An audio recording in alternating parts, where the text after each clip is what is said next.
मैत्रीं भजत अखिलहृज्जेत्रीं मैत्रीं भजत अखिलहृज्जेत्रीं मैत्रीं भजत अखिलहृज्जेत्रीं आत्मवदेव परानपि पश्यत आत्मवदेव परानपि पश्यत युद्धं त्यजत स्पर्धां त्यजत युद्धं त्यजत स्पर्धां त्यजत त्यजत परेष्वक्रममाक्रमणम् त्यजत परेष्वक्रममाक्रमणम् मैत्रीं भजत अखिलहृज्जेत्रीं जननी पृथिवी कामदुघास्ते जननी पृथिवी कामदुघास्ते जनको देवः सकलदयाळुः जनको देवः सकलदयाळुः दाम्यतदत्त दयद्वं जनतां दाम्यतदत्त दयद्वं जनतां श्रेयो भूयात् सकलजनानां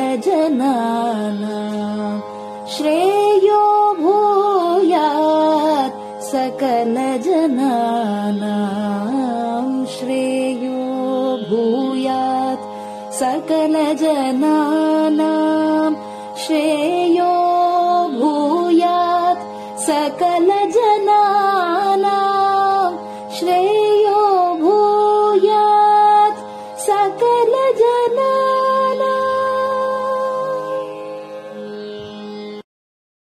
பெரியவா சரணம். மைத்ரீம் பஜத.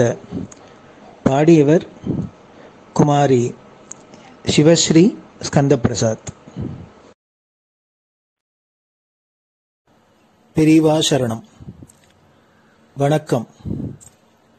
பெரியவா வானொலியின் காலை நிகழ்ச்சிகளுக்கு உங்களை அன்புடன் வரவேற்கிறோம்.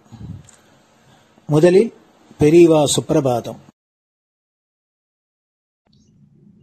பெரியவா சரணம். பெரியவா சுப்பிரபாதம். பாடியவர் ஸ்ரீமதி லதா ஸ்ரீதரன் அவர்கள்.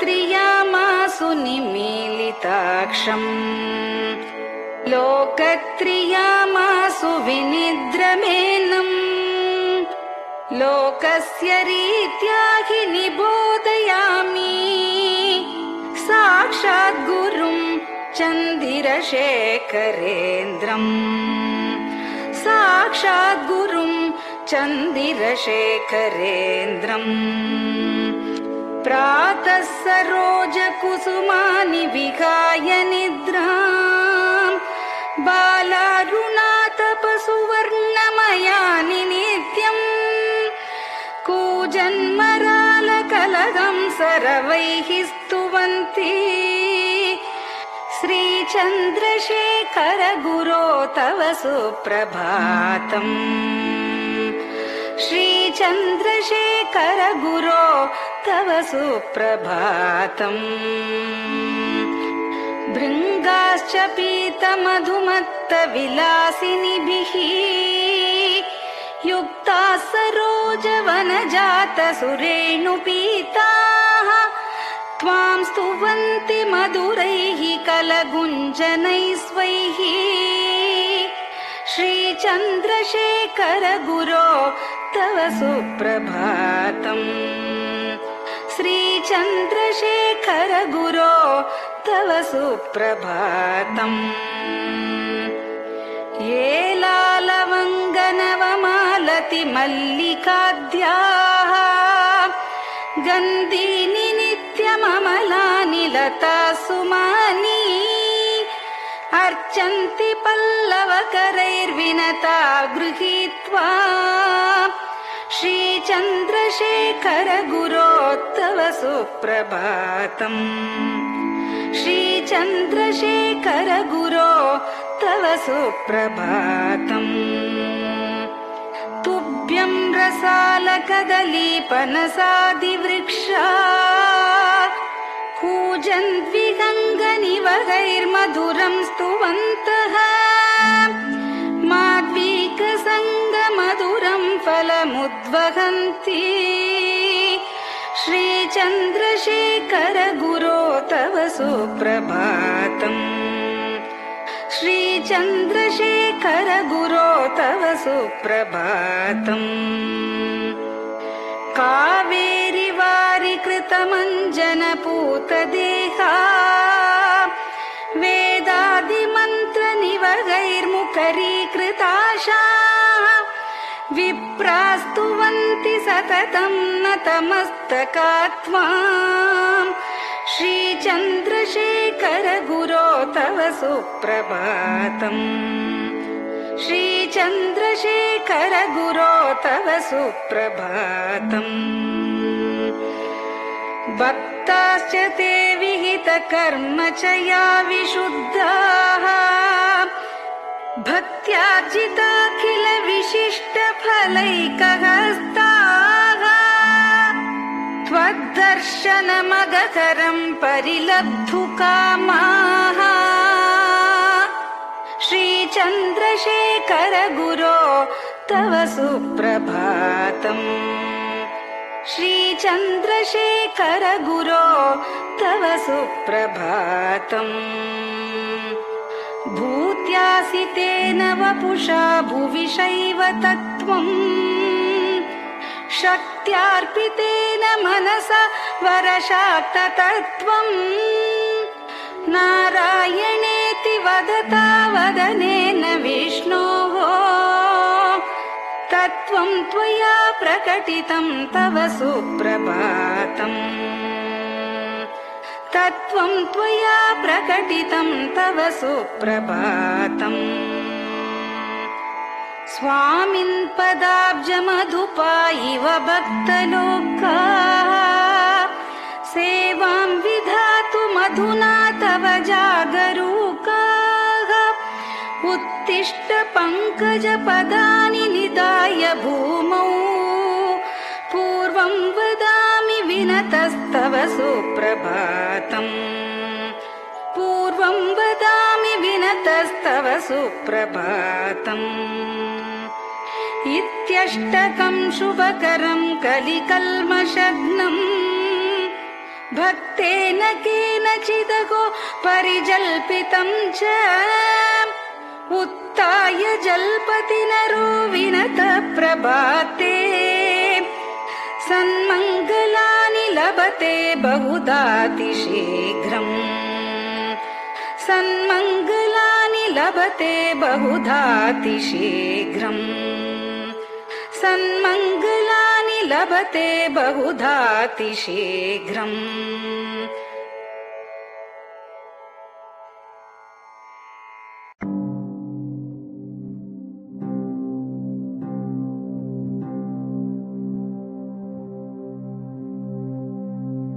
हर हर शङ्कर जय जय शङ्कर हर हर शङ्कर जय जय शङ्कर हर हर शङ्कर जय जय शङ्कर हर हर शङ्कर हर हर शङ्कर जय जय शङ्कर हर हर शङ्कर जय जय शङ्कर हर हर शङ्कर जय जय शङ्कर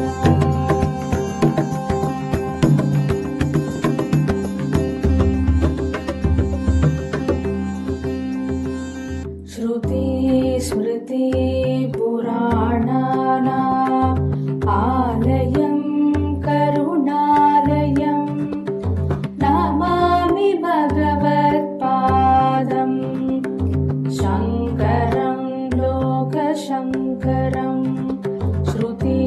स्मृतिपुराणानाम् आलयं करुणालयं नमामि भगवत्पादम् शङ्करं लोकशङ्करम् हर हर शङ्कर जय जय शङ्कर हर हर शङ्कर जय जय शङ्कर हर हर शङ्कर जय जय शङ्कर हर हर शङ्कर हर हर शङ्कर जय जय शङ्कर हर हर शङ्कर जय जय शङ्कर हर हर शङ्कर जय जय शङ्कर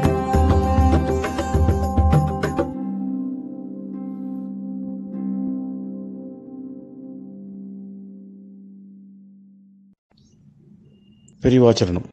பெரியவா கராவலம்பம். பாடியவர் ஸ்ரீமதி லதா ஸ்ரீதரன் அவர்கள். प्रातः स्मरामि भवदीयमुखारविन्दम् मन्दस्मितं च जनितापहरं जनानाम् प्रातः स्मरामि भवदीयमुखारविन्दम् मन्दस्मितं च जनितापहरं जनानाम् सम्पत्करीं च भवतोऽत्र कटाक्षलक्ष्मीम् काञ्चीमठेश मम देहि करावलम्बम् सम्पत्करीं च भवतोऽत्र कटाक्षलक्ष्मीम् काञ्चीमठेश मम देहि करावलम्बम् काञ्चीमठेश मम देहि करावलम्बम्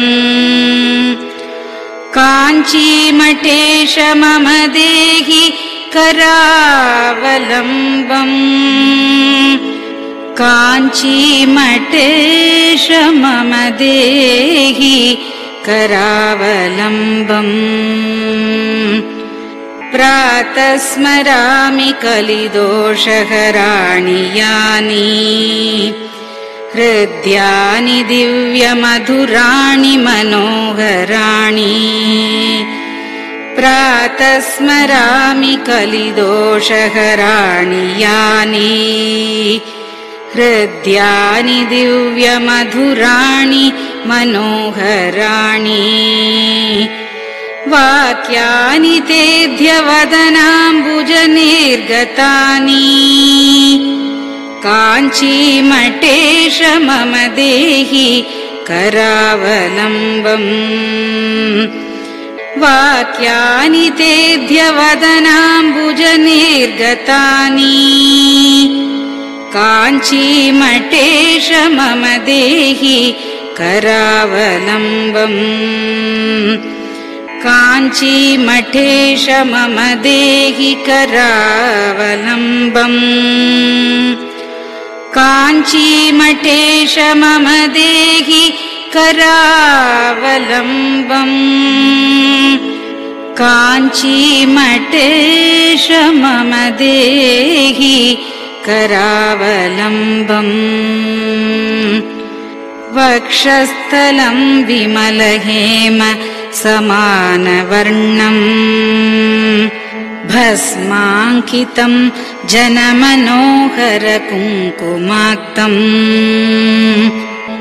वक्षस्थलं विमलहेम समानवर्णम् भस्माङ्कितं जनमनोहर कुङ्कुमाक्तम् प्रातः स्मरामि भवतोऽत्र चिरं महात्मन् काञ्चीमठेश मम देहि करावलम्बम् प्रातः स्मरामि भवतोऽत्र चिरं महात्मन् काञ्चीमठेश मम देहि करावलम्बम् काञ्चीमठेश मम देहि करावलम्बम् काञ्चीमठेश मम देहि करावलम्बम् काञ्चीमठेश मम देहि करावलम्बम् मत्तेभतुल्यगमनं च निरीक्ष्यतेऽद्य यात्वा वनान्तरमनन्तगजाश्च लीनाः मत्तेभतुल्यगमनं च निरीक्ष्यतेऽद्य यात्वा वनान्तरमनन्तगजाश्च लीनाः प्रातः स्मरामि गजराजगतिं तवेदम् काञ्चीमठेश मम देहि करावलम्बम् प्रातः स्मरामि गजराजगतिं तवेदम् काञ्चीमठेश मम देहि करावलम्बम् काञ्चीमठेश मम देहि करावलम्बम् काञ्चीमठेश मम देहि करावलम्बम् काञ्चीमठेश मम देहि करावलम्बम् दक्षेण दण्डमवलम्ब्य सदैतरेण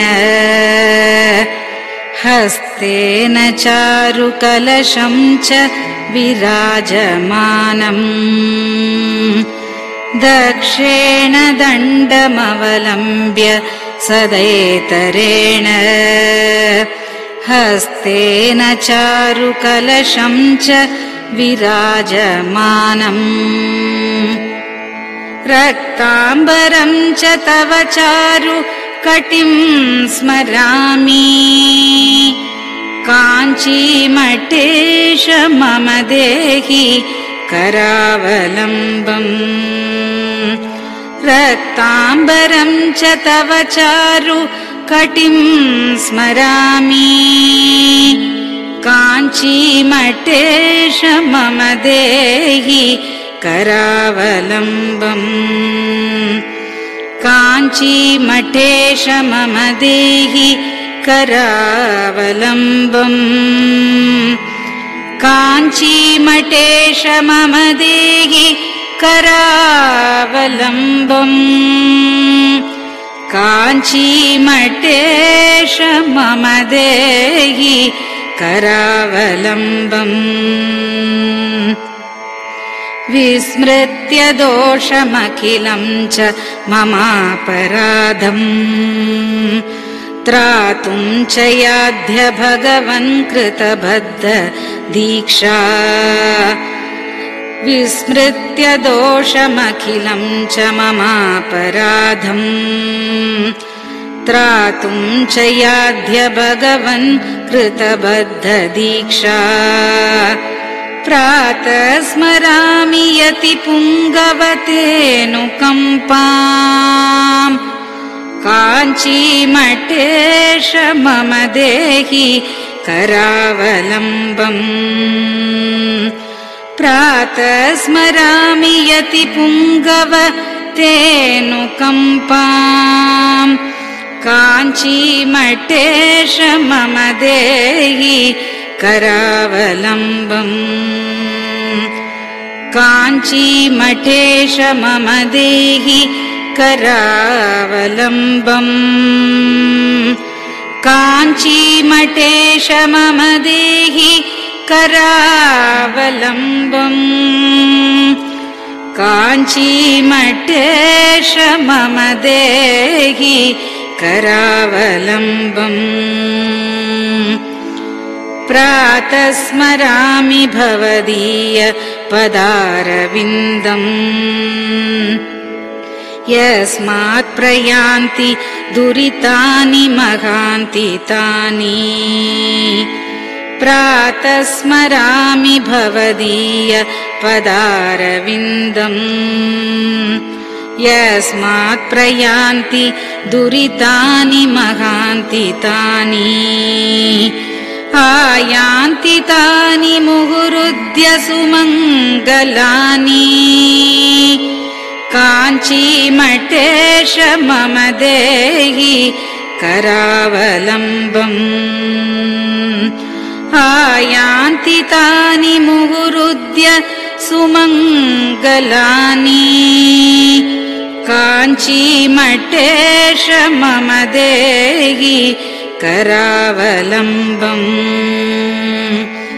काञ्चीमठेश मम देहि करावलम्बम् काञ्चीमठेश मम देहि करावलम्बम् काञ्चीमठेश मम देहि करावलम्बम् स्नानाश्च पानाश्च निषेवणाश्च ध्यानाश्च पापानिलयं प्रयान्ति स्नानाश्च पानाश्च निषेवणाश्च ध्यानाश्च पापानिलयं प्रयान्ति हे तीर्थपादानुसवं पदं ते तीर्थं च तीर्थीकरणं भजामि हे तीर्थपादानुसवं पदं ते तीर्थं च तीर्थीकरणं भजामि काञ्चीमठेश मम देहि करावलम्बम् काञ्चीमठेश मम देहि करावलम्बम्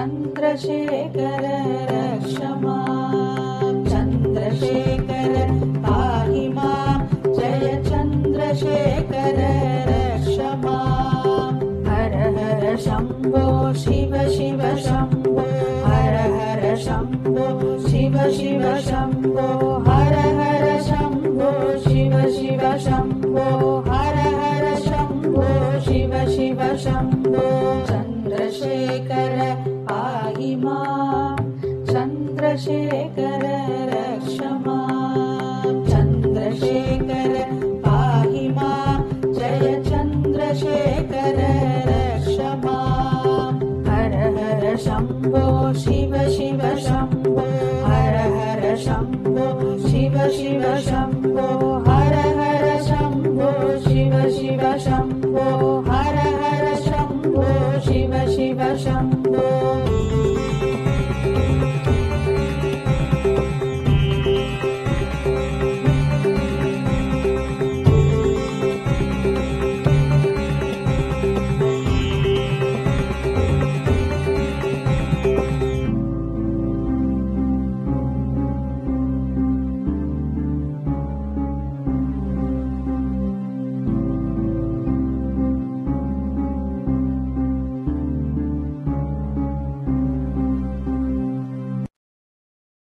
பெரியவா சரணம்.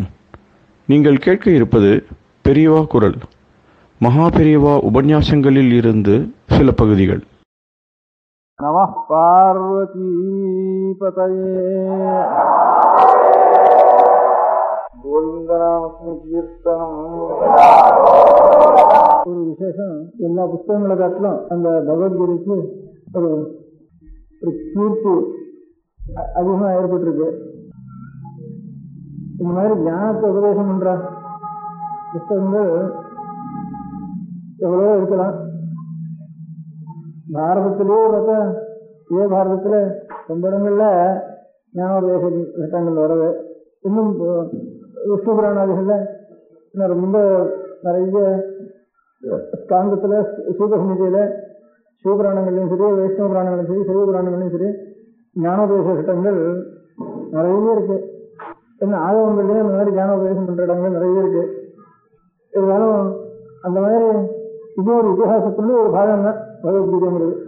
இப்போ பாரதத்துக்கு, ராமாயணத்துக்கு இவர்களுக்கெல்லாம் எவ்வளவு பிராமணியமோ விஷ்ணு புராணாதிகளுக்கு இந்த மாதிரி தான் அதுக்கு ஒரு பிராமணியம். தவிர பகவத்கீதைக்கு தனியாக ஒரு பிராமணியம், கொஞ்சம் வேதத்துக்கு கொஞ்சம் பிராமணியம் அதிகம் உண்டு. இதெல்லாம் காட்டணும், இத்திஹாச புராணங்கள் எல்லாம் காட்டணும். ஒரு கால அதை காட்டிலும் கூட ஸ்மிருதிக்கு இன்னும் பிராமணியம் ஜாஸ்தி உண்டு மன்வாத ஸ்மிருதிகளுக்கு.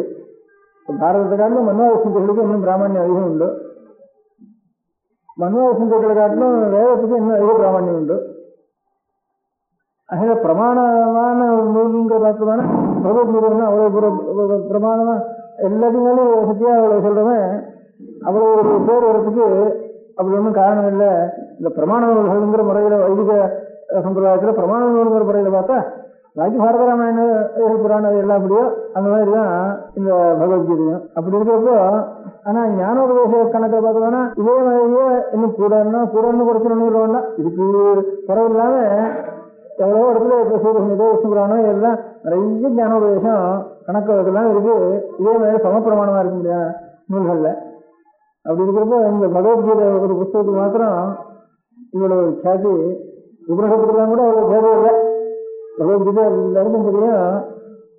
இப்போ ஆனா இப்போ இந்த தற்காலத்துல சில பேர் அதுக்கு பகவத்கீதை குரலுக்கு பிரச்சாரம் பண்ணி இருக்கிற மாதிரி இந்த பகவத்கீதைக்கும் பிரச்சாரம் பண்ணி அங்கங்கே கீதாடை அதெல்லாம் வச்சு அங்கே அதுக்கு சின்ன சின்ன புஸ்தகம், பெரிய புஸ்தகம் இதெல்லாம் போட்டு இப்போதான் கொஞ்சம் அது பிரச்சாரத்துக்கு கொண்டு வந்திருக்காள் அந்த புஸ்தகத்தை.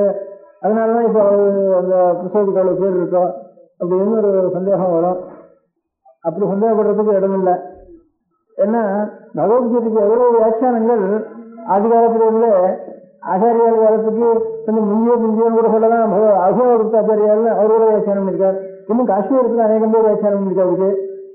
ஆசிரியர் ஹிமாச்சலம் நிறைய அதுக்கு எவ்வளவு வியாக்கியானங்கள் ஒவ்வொரு சம்பிரதாயத்தாலும் தனித்தனியா ஒவ்வொரு வியாக்கியானம், 2 வியாக்கியானம், 3 வியாக்கியானம் அவ்வளவு பண்ணிருக்கா.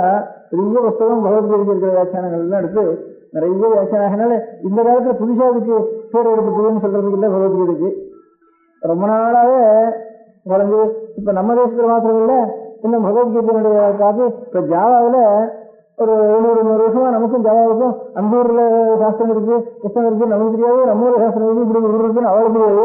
அப்படி இருக்கிறது நல்ல நம்முடைய கிரந்தங்கள்லாம் சாஸ்திர கிரந்தங்களும் புராண கிரந்தங்களும் இதிகாசம் நம்ம தேசத்துல எவ்வளவு கொண்டாடுறோம், இதெல்லாம் ஜாஸ்தி கொண்டாடுறோம். துடுக்குவா போனதுக்கு அப்புறம் கூட இன்னும் கொண்டாடிட்டு இருக்கா. துடுக்குவா போய் ஒரு 400 வருஷத்துக்கு அப்புறம் கூட இன்னும் இந்த ராமாயண மகாபாரத ஒரு கல்யாணமோ, காட்சியோ, ஒரு பட்டாபிஷேகமோ, ஒரு ராஜ்யத்தின் ஒரு விசேஷமோ எதா இருந்தாலும் உடனே நேலாட்டத்தை கொண்டு வந்து ராமாயணத்தை கொடு, மகாபாரதத்தை கொடு, கர்ணன், அர்ஜுனன், ஹனுமான், ஆஞ்சநேயர், சீதை, அசோகவனம் இதுதான் அந்த புதுக்கால் வீட்டில் புதுக்கால் பொழுதுகாரங்கள் எல்லாம் இதுதான் கொண்டாடிட்டு இருக்கா. நம்ம தேசத்தில் நாம் கொண்டாடுறதுக்காக இன்னும் ஜாஸ்தி கொண்டாடிட்டு இருக்கா. அங்கேயும் பகவத்கீதை இருக்கு. அதனால அத்தனை நாளைக்கு வந்து அங்கே இருக்குன்னு தெரியுது. அவ்வளவு சக்தியா இருக்கு பகவத்கீதைன்னு ஒரு புத்தகம். இதுக்கு என்ன காரணம்? இதெல்லாம் பிரமாணமானவர்கள்லாம் அவ்வளவு பேர் இல்லை. இந்த பகவத்கீதைக்கு நிறைய பேர் வந்திருக்கு. இது என்ன காரணம் இருக்கும் அப்படின்னு நானாவது யோசிக்கிறேன். அதுக்கு காரணம் இதை நானாவது யூகம் பண்ணினேன். அதுக்கு ஒரு காரணம், அந்த பகவத்கீதைக்கு இந்த காரணத்தினாலதான் அந்த பேர் வந்திருக்கும் போல் இருக்கு அப்படின்னு. இப்போ ஞானோபதேசங்கள்லாம் பண்ணிட்டு இருந்தா ஞானோபதேசம் பண்றதுக்கு இடம் என்னவா இருக்கணும்னா சப்தமே இருக்கக்கூடாது, நிசப்தமா இருக்கணும். நல்ல அழகான மரங்கள், செடிகள், நல்ல நதி தீரங்கள், இந்த தீர்த்தங்கள், ஒரு சாந்தமான இடங்கள், அந்த மாதிரி இவளுக்கும் ஒரு மனசுல ஒரு கவலையில இல்லாமல் இருக்க முடியாத சமயத்துல, குருவுக்கும் சாந்தி நல்ல சாந்தமா இருக்கிற சமயத்துல சிஷ்யனும் ரொம்ப சௌகரியமா இருக்கிற சமயத்துல இடங்களும் நல்ல சௌகரியமா, ஜலராமணியகம், ஸ்தலராமணியகம், இப்படி ஒரு நிழல் சாந்தம், ஒரு சாந்தியை வளர்க்கக்கூடிய இடத்துல தான் அநேகமா ஒரு ஆசிரமங்கள் ஏற்பட்டு அந்த ஆசிரமங்களில் மகர்ஷிகள் அந்த சிஷ்யாளுக்கு அப்படி முன்னோர்கள்லாம் உபதேசம் பண்ணுவார். அப்படி ஏற்பட்ட புஸ்தகங்கள் தான் பாக்கி எல்லா புஸ்தகங்களும், பாக்கி ஞானோபதேசம் பண்ற புஸ்தகங்கள்லாம் அந்த மாதிரி ஒரு சாந்தி பிரதானமா இருக்க முடியாது. இப்ப நம்ம ஆச்சாரிய பாஷ்யத்துக்கு சொல்றாங்க, 4 சிஷ்யாவை போட்டு படம் இருக்கு, அந்த இடத்த பார்த்தாலே அழகா இருக்கு, இன்னும் பின்னால மலை, இன்னொரு தாமரப்பழம், இன்னொன்று ஒரு சின்ன ஒரு குட்டீரம், அதுக்கு ஒரு இது பார்த்தா இன்னொரு 5 மாதத்துக்கு இப்படி இருக்கணும்னு ஒரு மனோபாவம் பண்ணி இப்படி இருந்தா தான் ஒரு சாந்தமும் இருக்கணும்னு ஒரு நினைச்சுட்டு அப்படி இருக்கான். மனோபாவம் எல்லாருமே எந்த ரிஷிகள் உபதேசம் பண்ணினாலும் சரி, எந்த சிஷ்யாவை கேட்டாலும் சரி, அந்த மாதிரி நல்ல அதே இடத்துலையும் ஒரு குளத்து நிறையிலையும் அப்படி இருந்து சாந்தமா இடங்கள்ல உபதேசம் பண்ணுவேன். பாக்கி எல்லா புத்தகமும் அந்த மாதிரி இடத்துல ஏற்பட்டதுதான்.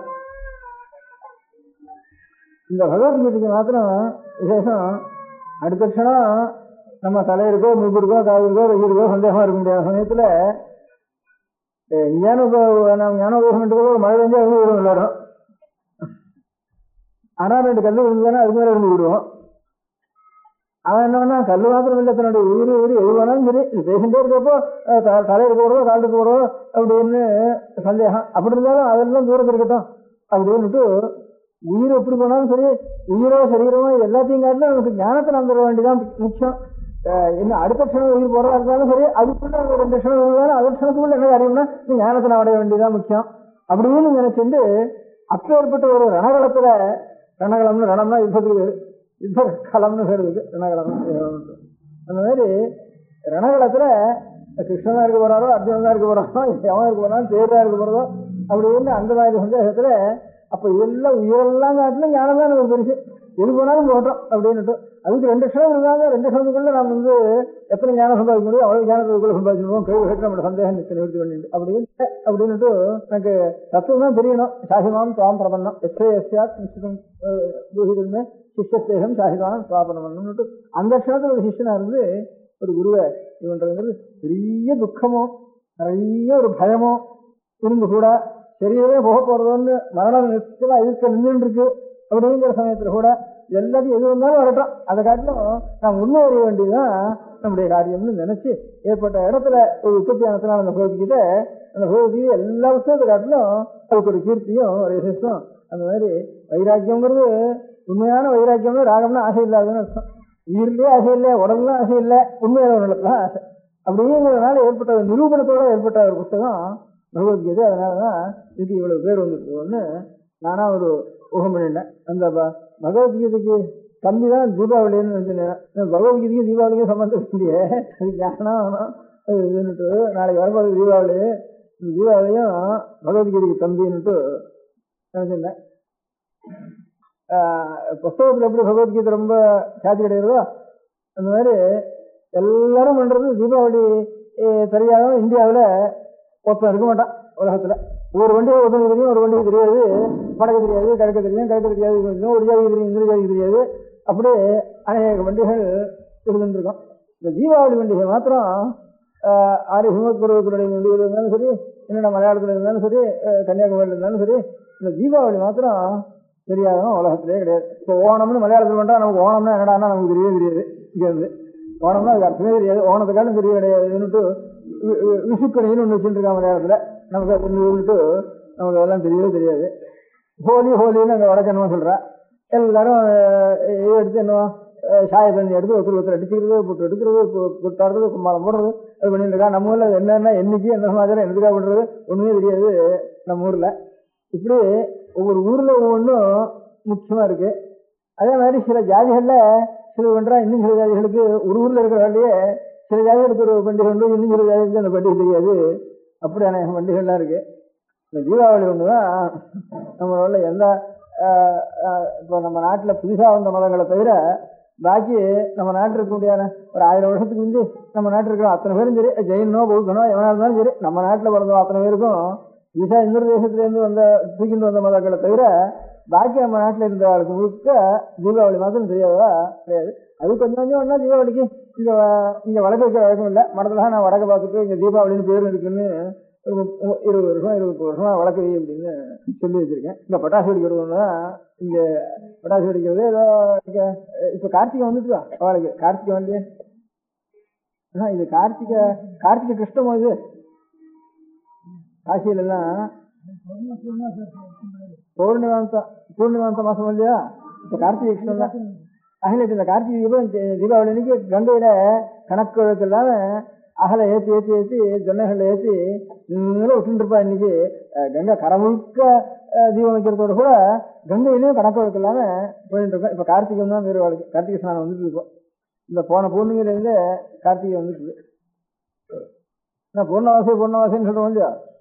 அது பூர்ணவாசிங்கிற வார்த்தைக்கே பூர்ணகா மாசா அஸ்யாமிச்சு மாசம் பூர்ணமானதுன்னு அர்த்தம்.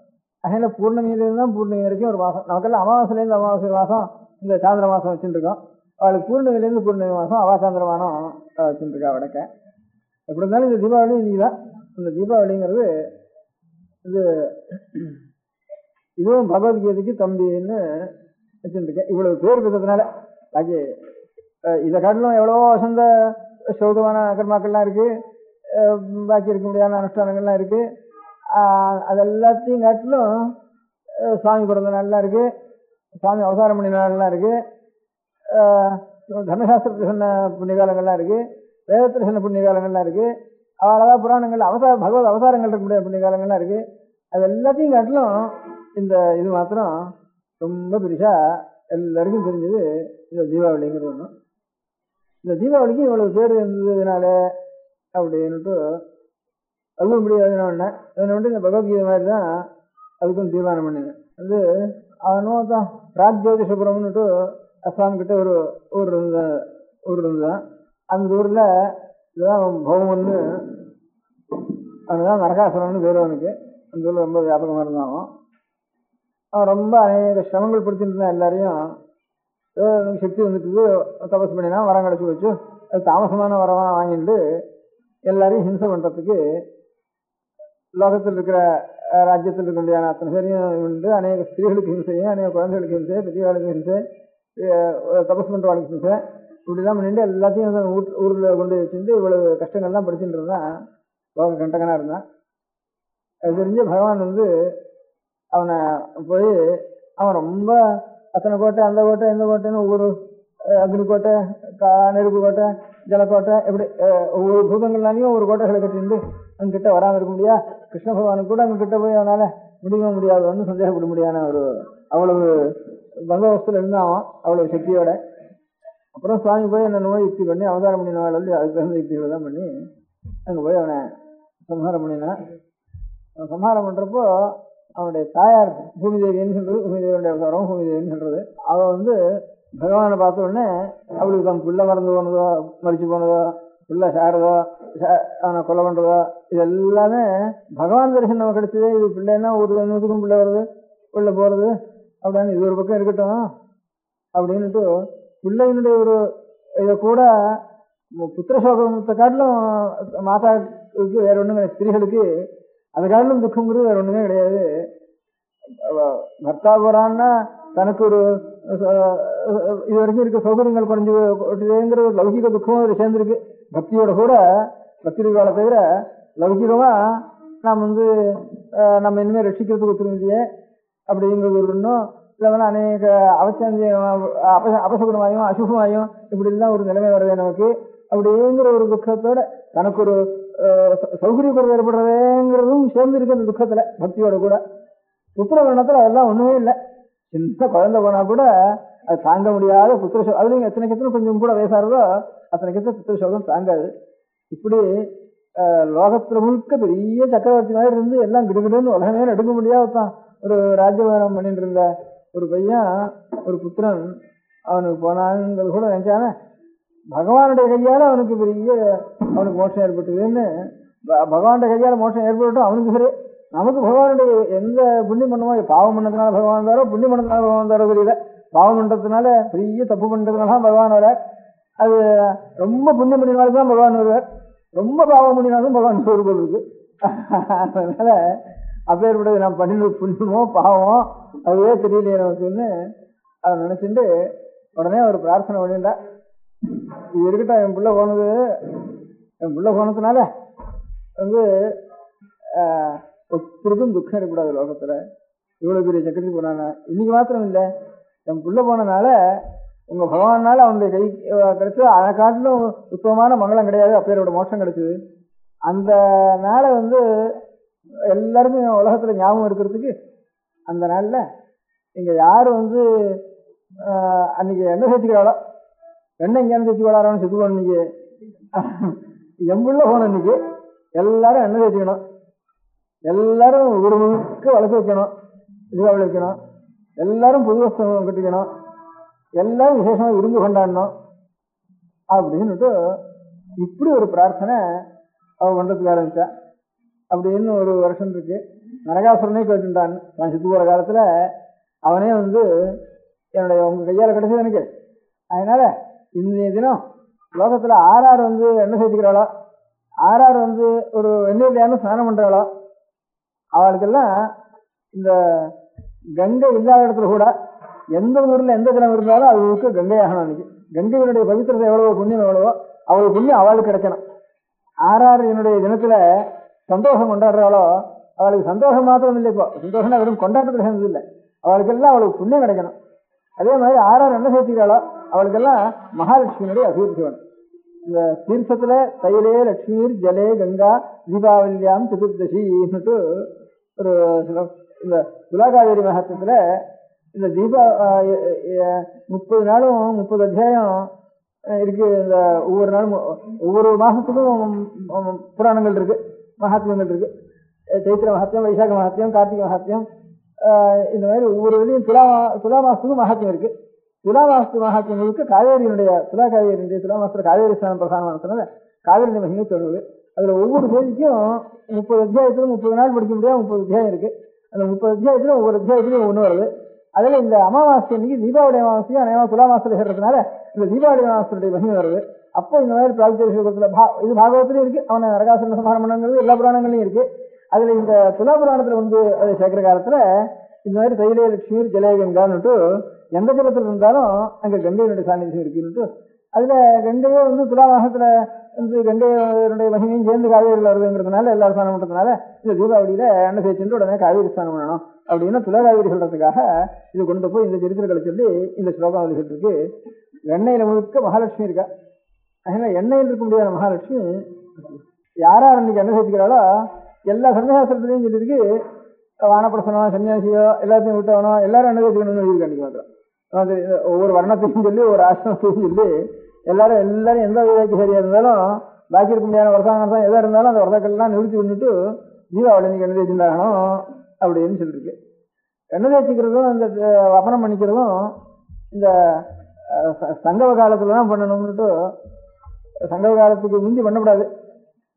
பிராதர் அபியத்த தேகத்து நிஷ்கத்தில் நெய்வ வித்தியதேன்னுட்டு அந்த சங்கவம்னு சொன்னா 6 காலம்னு பேரு. இந்த 6 காலம்னா 5 காலம் 6 தானே இல்லை 6 நாளில் ஒன்றும் 5 காலம் தான். பிராத காலம், சங்கவ காலம், மாத்தியான்ய காலம், அபராண்ண காலம், சாயங்காலம் 5 காலம் தான். இந்த பகல்ல 6 நாள் ஒவ்வொன்றுக்கு 6 நாள்னா ஒரு நாளைக்கு 24 நிமிஷம். 24 நிமிஷம்னா 2 மணி 24 நிமிஷம் ஆகுது. அது 60 24 84 நிமிஷம் ஆகுது ஒரு காலத்துக்கு. அந்த 2 மணி 24 உதயம் முதல் சரியா 30 நாளைக்குன்னு கணக்கு பண்ணினா உதயம் முதல் 2 மணி 8:24 வரைக்கும் பிராதகாலம்னு பேரு. 8:24 10:48 வரைக்கும் சங்கவ காலம்னு பேரு. 10:40 1:12 வரைக்கும் மாத்தியான்ய காலம்னு பேரு. 1:12 3:38 வரைக்கும் அது அபராண்ண காலம்னு பேரு. அதுக்கப்புறம் 6 மணி வரைக்கும் சாயங்காலம்னு பேரு. பிராத சங்கவ மாத்தியான அபராண்ண சாயங்காலான்னு பேரு. இதுல இன்னென்ன காலத்துல என்னென்ன பண்ணணும்னு சமசாஸ்திரத்துல விதிச்சிருக்கு.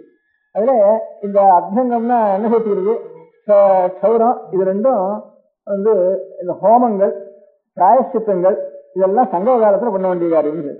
இந்த காயத்ரி கூட காயத்ரி ஜபம்ங்கிறது 8 மணி 24 அப்புறம் தான் அது பிராயஷ்சித்த அர்த்தம் ஏற்பட்டு காயத்ரி. அந்த காயத்ரி ஜபத்துல வருஷாந்திரத்துல பண்ற காயத்ரி ஜபத்துக்கு அந்த காயத்ரி ஜபம்னு ஒரு நாள் போடுறேன் அன்னைக்கு பண்றது அது பிராயஷ்சித்த ரூபம். அது பிராயஷ்சித்த ரூபம் சங்கவ காலத்துல மண்ணும் விடியாலம் பண்ணக்கூடாது. விடிகாலம் சகசிரார்த்தம் பண்றதுனால அது தனியா பண்ண வேண்டியது. பிராயஷ்சித்த ரூபமா ஒரு சங்கல்பம் பண்ணிட்டு பாக்கி இதர நாள்ல பிராயஷ்சித்தம் பண்ணாலும் காயத்ரி ஜபத்தினை தவிர பாக்கி நாளில் ஒரு சில தோஷத்துக்காக பிராயத்துக்காக சில காயத்ரி ஜபம் கூட பண்ண சொல்றது. அதெல்லாம் சங்கவகாலத்துல பண்ண வேண்டியது. எண்ணெய் தேய்ச்சிக்கிறது பிராத காலத்துல பண்ணவே கூடாது. பிராத காலத்துக்கு முந்தி உஷக்காலத்துல ராத்திரில எண்ணெய் தேய்ச்சிக்கவும் கூடாது அப்படின்னுட்டு அது ரொம்ப தோஷம் சொல்லியிருக்கு. இதுக்கு சமானம் அப்படிதான் தேய்ச்சினுட்டான சமயத்துல பாக்கி சுரையரை கல்லு எல்லாம் உடம்புல தேய்க்கின்றா எந்த தோஷமோ அந்த தோஷத்துக்கு சமானம்னு அப்படிலாம் சொல்லியிருக்கு.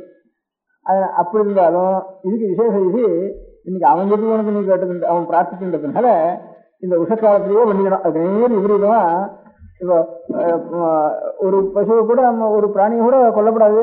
ஆனா யஜ்ஞத்துல பிராணி ஹிம்சை பண்ணினா தோஷம் இல்லைன்னு சொல்ற மாதிரி நேர விபரீதம் சொல்ற மாதிரி அதே மாதிரி என்ன சேர்த்துக்கவே கூடாது இந்த 8:30 மணிக்குள்ள.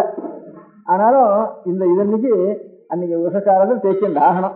6 இருந்தாலும் தேய்ச்சிட்டு ஆகணும்னுட்டு அவன் பிரார்த்தனை பண்ணியிருந்தான். அந்த அவன் பிரார்த்தனையை சுவாமி யாரான்னு ஒத்தான் அவன் தாயாரா பிள்ளை பெருவிடுத்து அப்பாரான்னு ஊரெல்லாம் நல்லா இருக்கணும்னு கேட்பாட முடியாது. அப்ப அவளுடைய வைராக்கியம் எவ்வளவு மனசுல ஒரு இது இருந்து நான் எல்லாரும் சந்தோஷமா இருக்கணும்னு மாத்திரம் இல்லை, எல்லாருக்கும் புண்ணியமும் கிடைக்கணும்ட்டு அது மாத்திரம் இல்லை. அதனால இந்த கங்கையே எல்லா தீர்த்தத்தையும் வரணும். கங்கா ஸ்நானம் எல்லாரும் பண்ணி கங்கா ஸ்நானத்துக்கு புண்ணியம் உண்டோ அந்த புண்ணியம் வாழ் கிடைக்கணும். அதே மாதிரி லட்சுமி எல்லாருக்கும் ஐஸ்வர்யம் கிடைக்கணும், சேவமும் கிடைக்கணும் அப்படின்னு இப்படி ஒருத்தர் சாகுந்துருவாயில ஒருத்தன் கேட்டுக்கோனா சாகுந்துருவாயில அவன் கேட்டுட்டா கூட கேட்டுக்கோ. பிள்ளைகளுக்கு கொடுத்த தாய் கேட்டுக்கோளா அவளுடைய வயரடிய காலத்துல இப்படி தன்னுடைய வயரடிய காலத்துல இவருடைய துக்க மத்தியில ஒரு பெரிய உற்சவத்துக்கு பிரார்த்தனை பண்ணிட்டு அதுக்கு பகவான் அனுகிரகம் பண்ணி அப்படி இருக்க முடியாத ஒரு உற்சவம் அது ஒரு உற்சவம் இருக்காது. பிரார்த்திச்சுட்டு இருக்க மாட்டா. அதனால இதை காட்டிலும் ஒரு வைராக்கியமும் உண்மையா லோகம் முழுக்க க்ஷேமமா இருக்கணுங்கிற ஒரு எண்ணத்தோடு ஏற்பட்ட ஒரு உற்சவம். அதுல இருந்து நம்முடைய ஒரு துக்கங்கள்லாம் பெருசில்ல, ஊரெல்லாம் நல்லா இருந்தா போதும். நமக்கு பரம துக்கம் இருக்கிற காலத்துல பாக்கியத்துல தோணும் சாமானிய சமயத்துல பரம துக்கத்தை அனுபவிச்சு இருக்கிற க்ஷணத்துல இந்த துக்கங்கள்லாம் விஷயம் இல்லை. ஊர் முழுக்க நல்லா இருக்கணும், எல்லாரும் நல்ல புண்ணியவான்களா இருக்கணும், எல்லாரும் சேவம் ஐஸ்வர்யவான்களா இருக்கணும், எல்லாம் புண்ணியசாலிகளாயும் எல்லாரும் ஐஸ்வர்யசாலிகளாயும் ஆக முடியாத வரத்தை நாம் கேட்கணும் இந்த ஆபத்துல அப்படின்னு இப்போது துக்கத்துலன்னு பெரிய துக்க காலத்துல தன்னுடைய துக்கத்தையே மறந்துட்டு லோகங்கள்லாம் நல்லா இருக்கணும், லோகங்கள்லாம் புண்ணியசாலிகளாகணும் அப்படின்னு ஒரு எண்ணம் ஒரு பரோபகார சிந்தை இருக்கு. அந்த பரோபகார சிந்தையினால ஏற்பட்ட ஒரு உற்சவமானதுனால பகவத்கீதை மாதிரி ரணகாலத்துல ஞானோதயம் என்ற மாதிரி இந்த மாதிரி அந்த மரண காலத்துல தன்னுடைய மரணம் கூட பிள்ளை பெறுவது சமயத்துல ஊர்லாம் நல்லா இருக்கணும் சேமா இருக்கணும்னு ஒரு அம்மாவுக்காவது மனசுல வருமா இங்கேயாவது எண்ணம். நம்ம பிள்ளை இப்படி போயிட்டு பாக்கலாம் நல்லா இருக்கேன்னு சொல்றது அந்த சமயத்துல அவெல்லாம் பிள்ளை வச்சுன்னு நல்லா இருக்காளேன்னு அப்படி தோணி செய்யற நமக்கு சாமானியமா எல்லாருக்கும் எவ்வளவு சொந்த மனுஷாலா இருந்தா கூட நம்ம பிள்ளை போகட்டும் இதுதான் போயிடுது. அதனால அவனுக்கும் நல்ல சேவம் கிடைக்கணும், ஊரெல்லாம் நல்லா இருக்கணும், ஊரெல்லாம் ஊர் நல்லா இருக்கணும் மாத்திரம் புண்ணியசாலியா இருக்கணும், அவருக்கு காமகரிகாரம் ஆகணும் லோகம் முழுக்க அப்படின்னு ஒரு பிரார்த்திக்கமா பிரார்த்திக்கிறதுனால அது பூமின்னு சொல்றது. அந்த பூமியுடைய உள்ள பௌமன்னு பேரு பௌமாசுரன்னுட்டு அவனுக்கு நடக்கான்னு பேரு. அந்த ஒரு புண்ணிய காலத்துல அப்பேற்பட்ட ஒரு தியாகம் பண்ணி அதுல இருந்து அந்த தியாகத்தினால ஏற்பட்ட ஒரு மகோத்சவத்தினால இந்த தீபாவளி உற்சவத்துக்கு இவ்வளவு சாதி வந்துட்டு தோணிச்சு. பகவத்கீதை எப்படி ஏற்பட்ட பகவத்கீதை எந்த மாதிரி உண்டாச்சோ அந்த மாதிரி லோகத்துல ஒரு புத்தகம் உண்டால அப்பேற்பட்ட இடத்துல இந்த மாதிரி பெரிய வயதியான சமயத்துல சந்தமா லோகம் முழுக்க நல்லா இருக்கணும், புண்ணியசாலியா இருக்கணும்னு ஒரு எண்ணம் பெரிய எண்ணம் வந்து அந்த எண்ணத்தினுடைய நெகிய இந்த இது இப்ப ஏற்பட்ட ஒரு பெரிய தீபாவளிக்கு இவரெல்லாம் தீபாவளின்ட்டு பேர் வரத்துக்கு சொல்ற வழக்கம் அப்படின்னு நான் நினைச்சேன். சொல்ற வழக்கம் இல்லை, நானா ஊகம் பண்ணி எனக்கு ஒரு தோணின அபிப்பிராயத்தை எனக்காக சொல்லணும். அவ பிரார்த்திக்கிறதுனால அவள் நல்ல உயர்ந்த நல்ல அவளுக்கு ஈடான ஒரு மனோபாவம் ஆருக்கு இல்லை, அவ்வளவு உயர்ந்த மனோபாவத்தை அடைஞ்சிருந்தது இதுல இருந்து தெரியுதுன்னு நான் ஒதுக்க வேண்டியிருக்கு. அவ அடைஞ்சு இருக்கட்டும், நமக்கு என்ன செய்யனால கேட்டா அப்படி அவ அப்படி பிரார்த்திக்க முடியாத பிரார்த்திக்கின்ற பெரிய மகத்துவம் உலகம் உள்ளனாலும் உள்ளளவும் வந்துட்டு இருந்தானே நமக்கும் அது மாதிரி நம்முடைய சொந்த குடும்பத்திலேயோ நம்முடைய சொந்த முறையிலேயோ ஏற்பட்ட கஷ்டங்கள்லாம் பெரிய கஷ்டம் இல்லை, ஊரெல்லாம் நல்லா வாழணும் அப்படிங்கிற எண்ணம் நமக்கு நாம் மறந்து வரக்கூடாது. அதான் நமக்கு ஏற்பட்ட லாபம் இருந்து தீபாவளி எப்படிதான் ஏற்பட்டது என்ன தனக்கு பெரிய துக்கம் இருந்தாலும் இவரெல்லாம் நல்லா இருக்கணும்னு ஒருத்த பிரார்த்திக்கிறதுனால இந்த துக்கம் ஏற்பட்டதுங்கிற மூலத்தை நம்ம தெரிஞ்சுக்கவானா நமக்கு கொஞ்சமாவது உரைக்கும். கஷ்டம் வர்றது சகஜம். நாம் தப்பும் பண்ணுவோம், தப்புக்கு ஒரு கஷ்டம் அனுபவிப்போம். தப்புக்கு ஒரு கஷ்டத்தை தப்பு பண்ணிட்டுக்காக ஒரு கஷ்டத்தை அனுபவிக்கிற காலத்துல அந்த தப்பு சில சமயம் நமக்கு தெரியும், சில சமயம் தெரியாம இருக்கலாம். நாம் என்ன தப்பு பண்ணினோம்னு தெரியாம இருக்கலாம். அப்பவும் சில கஷ்டம் அனுபவிப்போம். தெரிஞ்சும் நமக்கு நியாயம்தான், நாம் இவ்வளவு பண்ணியிருக்கோம், நம்ம பண்ணியிருக்கிறதுக்கு இந்த கஷ்டம் நமக்கு வந்திருக்கு அப்படின்னு தெரிஞ்சும் ஒரு சமயங்கள்ல சமாதானம் பிடிச்சிக்குவோம். நமக்கு இந்த ஜென்மத்தில் நான் ஒரு பாவம் பண்ணலையே, எனக்கு இவ்வளவு கஷ்டம் வந்திருக்கு, இதுக்கு என்ன காரணம், காரணம் இல்லாமல் இருக்கிறது, இப்படி வரதுக்கு கொஞ்சம் கூட நியாயம் இல்லையேன்னு சில சமயம் துக்கவும் விடுவோம். நமக்கு தெரிஞ்சுக்கிட்டும் தெரியாத ஓட்டம் எல்லாம் நமக்கு தெரியும், தீர்மானம் பண்ண முடியாது. இப்போ வரது அதுலேருந்து அந்த காரணத்தில் காரணம் நமக்கு சில சமயம் தெரியாது, சில சமயம் தெரியாமல் இருக்குது. அப்பேற்பட்ட எத்தனை கஷ்டம் வந்தாலும் அந்த கஷ்டங்கள்லாம் நம்ம கஷ்டங்கிறது பெருசு இல்லை. நாம் அழிவுன்றதுக்காக மாத்திரம் போகிறது. அந்த க்ஷணத்துலேயும் ஊரெல்லாம் நல்லா இருக்கணும்னு லோகத்தில் எல்லாரும் நல்லா இருக்கணும் அப்படின்னுட்டு அந்த மாதிரி ஒரு மனப்பான்மை வளரணுங்கிறதுக்காகத்தான் இப்போ ஏற்பட்ட மகோத்சவத்தை அதுதான் மூலம் இருக்கு. நாம் இதுலேருந்து எடுத்துக்க வேண்டிய மாறல் நமக்கு எத்தனை இப்போ இந்த மாதிரி ஒரு புராண கதை இருக்கிறதுக்கு காரணம் என்ன, அந்த புராண கதை எந்தக்காக நமக்கு எழுதி வைக்கணும், அந்த புராண கதையை அப்படியே லோகத்துல நடத்திட்டே வரணும் அந்த மகோத்சவத்தை அப்படின்னு எல்லாரும் பெரிய எல்லாம் சேர்ந்து இத்தனை தலைமுறையா அது வந்திருக்கிறதுக்கு காரணம் என்ன, இதான் காரணம். நமக்கு எத்தனையோ வரதான் வரும், கஷ்டங்கள் தான் ஜாஸ்தியா வரும், மனுஷ பிறவியில சுகும்போது எப்போதான் வரும். அப்பேற்பட்ட எந்த கஷ்டம் வந்தாலும் அந்த நமக்கெல்லாம் வருது. ரொம்ப பெரிய மனுஷாளுக்கு ரொம்ப பெரிய கஷ்டம் வரும், சின்ன மனுஷாளுக்கு கொஞ்சம் கொஞ்சம் கஷ்டம் வரும். இந்த மாதிரி ரொம்ப பெரிய மனுஷா எல்லாரும் அப்பேற்பட்ட இப்போ ராவணாதிகளோ எல்லாரும் அசுராளோ அப்பேற்பட்டவாளுக்கெல்லாம் ரொம்ப பெரியவா, ரொம்ப பெரியவாளுக்கு இடிச்சா ரொம்ப பெருசாதான் அவளுக்கு வரும். அதனால ரொம்ப ரொம்ப உயரமான மாடியிலேருந்து 4வது மாடியிலேருந்து ரொம்ப ஜாஸ்தியா மண்டை உடைக்கும். இங்க ஏதோ திண்ணையிலேருந்து வரவனுக்கு ஏதோ கொஞ்சம் வலிக்கும், ஒரு சுருக்கிக்கும், அவ்வளவுதான் இருக்கும். அது 4 மாடியிலேருந்து வந்து ஜாஸ்தியா தான் இருக்கும் அவளுக்கு. அதனால நமக்கெல்லாம் வர கஷ்டம் பெரிய கஷ்டமே இல்லை. அதனால இது நமக்கு ஒவ்வொன்றையும் பெரிய கஷ்டமா நினைச்சுட்டு இருக்கோம். நம்ம பெருசா சொன்னதோ எந்த கஷ்டம் வந்தாலும் நம்ம கஷ்டம் பெருசு இல்லை. அதனால எல்லாரும் நல்லா இருக்கணும் அப்படிங்கிற மாறல நமக்கு உணர்த்துறதுக்காகத்தான் பகவானும் அங்கீகரிச்சு இதுக்கு வரம் கொடுத்தாரு. இந்த ஸ்திரீ நீ பிரார்த்திச்ச கொடுத்தாரு, நான் கொடுத்தேன்னா அவனுக்கு முன்னத்துக்காக மாத்திரம் இல்லை, லோகத்தில் இருக்கிற எல்லாருக்கும் இதை இது ஆறானும் கோடி ஜனங்கள்ல ஆறாம் கவனிச்சு பார்ப்பான். கவனிச்சு பார்த்தா இந்த மாறல அவன் எடுத்துட்டு நமக்கு இந்த மாதிரி நமக்கு எந்த கஷ்டம் வந்தாலும் அந்த கஷ்டங்கள்லாம் கஷ்டம் இல்லை, எல்லாரும் நல்லா இருக்கணும் அப்படிங்கிற அதைத்தான் நாம் பிரார்த்திக்கணும். இன்னும் பிரார்த்திச்சுட்டா அப்புறம் இந்த கஷ்டமே அவனுக்கு தோணாது. இந்த கஷ்டத்துக்கு மருந்து இந்த கஷ்டத்தையே அழுதுட்டு இருந்தா நினைச்சுட்டு இருந்தா இன்னும் வளங்கன்னு கேட்டுக்கும் போதே போகாது. நம்ம கஷ்டம் என்ன பெருசு, இன்னும் எத்தனை ஜனங்கள் கஷ்டப்பட்டு இருக்கு, லோகத்தில் இருக்கிற கஷ்டங்கள்லாம் நிவர்த்தி ஆகட்டும் அப்படின்னு நினைச்சோம்னா நம்ம கஷ்டமே மறந்து போயிடுனோக்கு நம்ம கஷ்டத்துக்கு பெரிய ஹீலிங் அது இல்லாமல் நம்ம கஷ்டம் எதுனா இருந்துட்டு போட்டோம், ஊரெல்லாம் நல்லா இருக்கணும் அப்படிங்கிறது நமக்கு ஞாபகப்படுத்துக்காகத்தான் பகவான் அனுகிரகம் பண்ணி அப்பா நீ பிரார்த்தனை பண்றது சரின்னு அவனுக்கு மாத்திரம் அனுகிரகம் அர்த்தம் இல்லை, லோகத்தில் அவங்க எல்லாருக்கும் சேர்ந்து அனுகிரகம் பண்றதுக்காகத்தான். நாமெல்லாம் நல்லா இருக்கணும், சந்தோஷம் வாழணும், வாழணும், விருந்து சாப்பிடணுங்கிற மாத்திரம் இல்லை அர்த்தம்.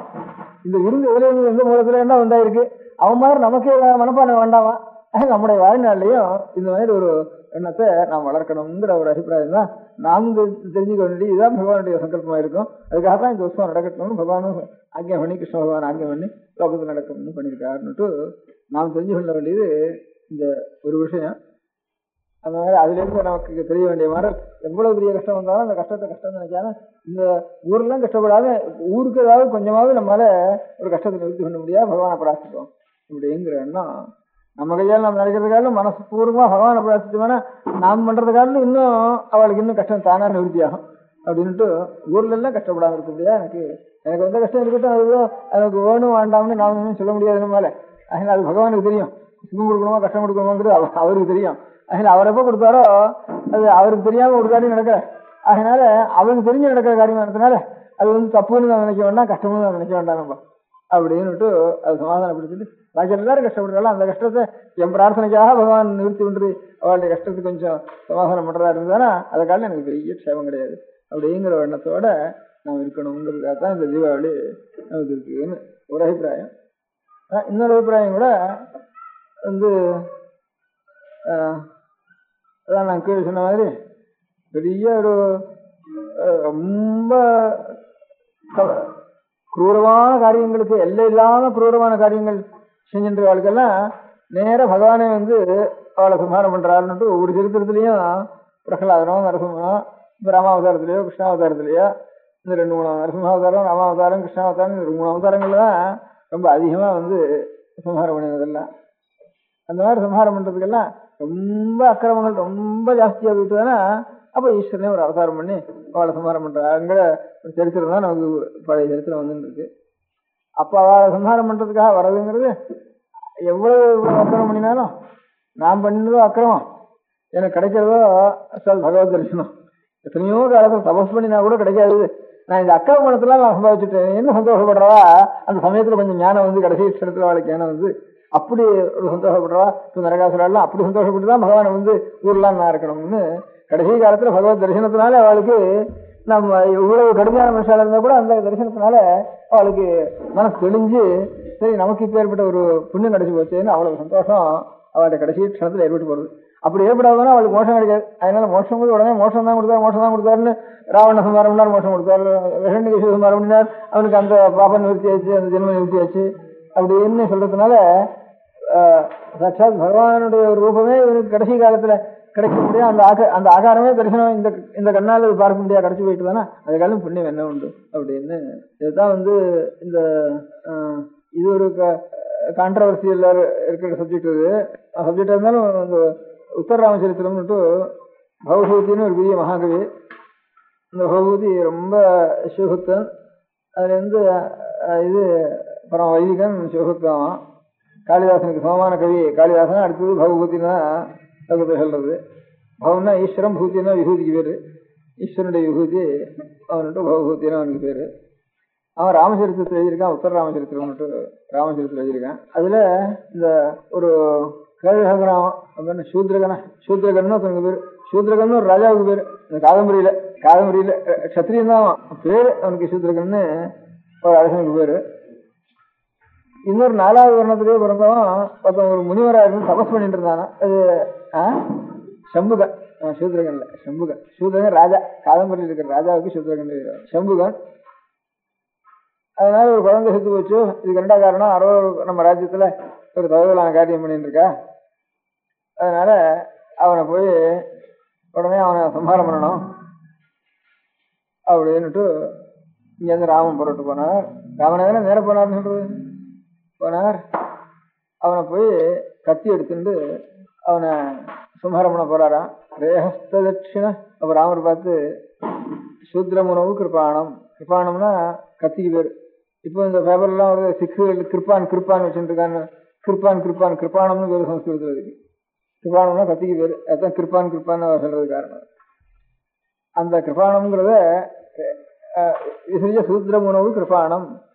இந்த கத்தி எடுத்து இவன் என்ன போட வேண்டியிருக்க, இவன் என்ன தப்பு பண்ணினா, ஆரஹிம்சம் பண்ணினா, தவம் பண்ணினா, சாந்தத்தோட இருந்தா, அப்படி இருக்க முடியாத ராமஸ்ய ஹஸ்தமசி உனக்கு கொஞ்சமான தன் கையே பார்த்து சொல்றார் ராமன். அந்த நாடகத்துல பகவதியினுடைய நாடகத்தை பரமசிவ ஈஸ்வர பக்தன் அவனே சொல்றான். ராமனுடைய வாக்கியத்தில் வச்சு சொல்றான், இவனை போய் நான் வெட்ட போறேனே, எங்கேயாவது என் கையே நீ போய் வெட்ட போறிய, இந்த கத்தி எடுத்துட்டு கத்தி அவன் பேர போட போறிய, உனக்கு கொஞ்சமான ஈவிரக்கம் இருக்கா, இறக்கம் இருக்கா, நியாயம் இருக்கா உன்ன? அப்படி இருக்கிறப்ப என் கையே இப்படி பண்றைய அப்படின்னு ராமன் தன் கையை பார்த்து வெட்டுறப்பவே ராய வெட்டிட்டு இருக்கிற சமயத்துல தன் கையை பார்த்து இப்படி இறக்கம் இல்லாம நீ பண்றைய அப்படின்னு. சரி, உனக்கு இறக்கம் இல்லாம இருக்கிறது நியாயம்தான், நீ இறக்கம் இல்லாதவன் தான் நீ அப்படின்னு. ஏன்னா ராமஸ்ய ஹஸ்தமசி, நீ ராமனுடைய கை, நீ அது எப்பேற்பட்ட கை? ராமனுடைய கை இதுக்கு என்ன பண்ணி தெரியுமா? துர்பர கர்ப்பசின்ன சீதா விவாசன பட்டோ. நிறைய பூர்ண கர்ப்பமா இருக்க முடியாத குசலவாழ கர்ப்பத்தில் இருக்க முடியாத சீதையே யாரோ ஒரு வண்ணான் சொன்னான்னுட்டு இங்கேருந்து சரின்னு தூக்கி லட்சுமணன் கொடுத்து அழைச்சுன்னு வா அப்படின்னு அனுப்பிச்ச கையில்லையாது, போயிட்டு வான்னு காட்டின கையில்லையாது, அந்த கைக்கு இறக்கம் வந்து வர போறது. அதனால ஒரு தப்பு பண்ணாமல் இருக்க முடியாத தவமுனிவனா இருக்க முடியாத இந்த 4வது வருணத்தை பிறந்தாங்கிறதுக்காக தவமுனிவனிடத்துல ஏதோ வர்ணாசிரம சாஸ்திரத்துக்கு விரோதங்கிறதுக்காக அவனை போய் கொல்ல போறியே, ஒரு பாபம் பண்ணலையாவன் அப்படின்னுட்டு ராமஸ்ய ஹஸ்தமசி துர்பர கர்ப்பகின்ன சீதா விவாசனப்பட்டோ கருணா குதஸ்தே. உனக்கு கருணைங்கிறது ஏது? இப்படிதான் சீதையை காட்டுக்கு அனுப்பிச்சோம் இல்லையா, நீ போ சொல்லி கை காட்டின கையில்லையா, காட்டின கையில்லையாது, காட்டு பக்கம் காட்டின கையில்லையாது அப்படின்னு. சரிதான், உனக்கு கருணை இல்லைதான், இல்லை என்ன பண்றது அப்படின்ட்டு தன் கையை பார்த்து ராமர் சொல்றதா முதல்ல சொன்ன. அப்புறம் அவன் சொன்னா இருந்து நான் தவம் பண்ணது தப்புன்னு நினைச்சுட்டுனா நீங்க என்னை வெட்டுறதுக்கு வந்திருக்கேன். நான் தவம் பண்ணது தப்புன்னா என்னுடைய அந்த காலத்துல ராமதரிசனம் கிடைக்குமா எனக்கு? எல்லாரும் தவம் பண்றது அதுக்காக தானே. அந்த காலத்துல பகவானுடைய தரிசனம் கிடைக்காமங்கிறதுக்காக தானே எல்லாரும் தவம் பண்றது. சாட்சாத் பகவான அவதாரம் பண்ண ஒரு அடகாரம் பண்ண ராமன் தன்னுடைய அந்த காலத்துல வருவானா அதுக்கு காரணம் என் தவம் தானே. அந்த தவம் தப்புங்கிறதுனால எப்படி தப்பாகுது அப்படின்னு அவங்க கேட்டானா இவருக்கு பதில் நாடகத்துல கல்பனை பண்றப்போ பகவதி அதனால சரி நீங்க உங்க கணக்குல பாவம் எழுதியோ புண்ணியம் ஒண்ணு எழுதிச்சோ அதுல இருந்து எனக்கு இதனுடைய பலம் கிடைச்சி வச்சு. அதனால இந்த பாவம் பண்ணதுனாலதான் எனக்கு இந்த பலமானது மகாபுண்ணியங்கள் தவசுகளுக்கெல்லாம் கிடைக்கல. நான் ஒரு நியாயமா ஒரு ரிஷிகள் தவசுக்கு ஏற்பட்ட குளத்துல ஏற்பட்ட ரிஷிகள் இருக்காள அவள் எத்தனையோ கோடியான தவம் பண்ற கூட அவள் கிடைக்கல. நான் என்ன கொஞ்சம் ஆரம்பிச்சோன்னு எனக்கு கிடைச்சி வச்சு நான் அனர்ஹனா இருக்கிறதுனால அனர்ஹன் தவம் பண்ணா அது பெரிய புண்ணியம் அப்படின்னு அதனுடைய பலம் எனக்கு கிடைச்சி வச்சு அவன் சொன்னான்னு பகவதி சொல்ற காலத்துல அந்த மாதிரி சொன்னான். அந்த மாதிரி பெரிய ரொம்ப எது பாபமும் ரொம்ப கடுமையான தப்புன்னு தோன்றதோ அப்பேற்பட்ட பெரிய தப்புகளுக்கெல்லாம் இது இவன் சாஸ்திரத்தை மீறி பண்ணினாங்கிறது மாத்திரம் தான் அவனுக்கு. புறத்தியாருக்கு ஹிம்சை கூட கிடையாது. புறத்தியாரு ஹிம்சை இதனால தானா நேர்ந்து இருக்கணும்னு ஊகம் பண்ணதே தவிர பாக்கி ராவணனோ இப்போ ஹிரண்யகசிபோ இப்போ இவனோ போய் ஊரெல்லாம் ஹிம்சை பண்ணி வெட்டி ஹிம்சை கஷ்டப்படுத்தி எத்தனையோ பதிவர்களுக்கு ஹானி ஏற்படுத்தி எத்தனையோ சாதுக்களுக்கெல்லாம் ஹிம்சை பண்ணி இப்படிதான் நேரவே பிரத்யட்சமா ஹிம்சை பண்றான். எங்கேயோ ஒரு ஹிம்சை ஏற்பட்டுதானா இந்த மாதிரி ஒரு தவறு சாஸ்திர விரோதமாக நடந்ததுனால இது ஊகம் பண்ணிட்டு போய் அது தவறு தப்புன்னு அவன் மனதார ஒத்துணுன்னு ஒன்றும் பண்ணவே இல்லை. அவன் மனசாரவே ஹிம்சை பண்ணிட்டு இருக்க முடியாத வாழ்க்கை கூட பகவானுடைய இது கடைசியில் ரொம்ப குரூரமா அப்படின்னாலும்னா அவனுடைய ரொம்ப குரூரமான காரியத்துக்கு கூட இந்த பெரிய ஒரு லாபம் கிடைச்சி போறது அப்படிங்கிறதுக்கு அதுக்கு ஒரு காரணம் ஒன்று சொல்லிட்டு இருக்கா. இந்த செம்புக்கனுடைய கதை ஒரு பக்கம் இருக்கட்டும்.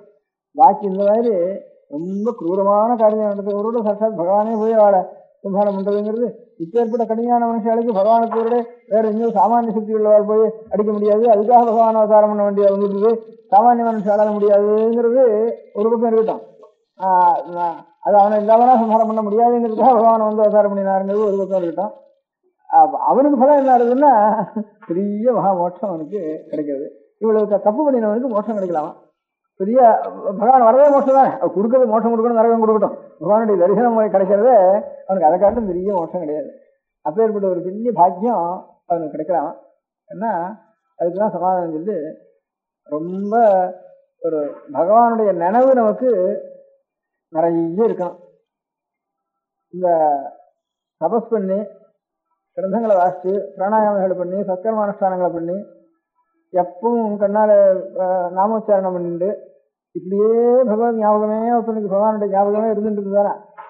அந்த இருந்துட்டு இருக்கிறவனுக்கு எத்தனையோ ஆயிரக்கணக்கான வருஷம் அப்படி இருந்தா கூட அவ்வளவு தீவிரமா அவனுக்கு பகவானுடைய ஞாபகம் இன்னொருத்தனுக்கு இருக்கிற மாதிரி அவ்வளவு இருக்காது. எவன் பகவானை எப்ப பார்த்தாலும் விஷயண்டே இருக்கானோ, எவன் நமக்கு தேசியவன் நினைக்கிறானோ, இல்ல அவன் இல்ல இல்ல இல்ல இல்லன்னு இல்லைன்னாலும் பகவான் தான் சொல்றான் இல்ல இல்லைன்னு அவனுடைய ஞாபகம் தானே வருது அவனுக்கு.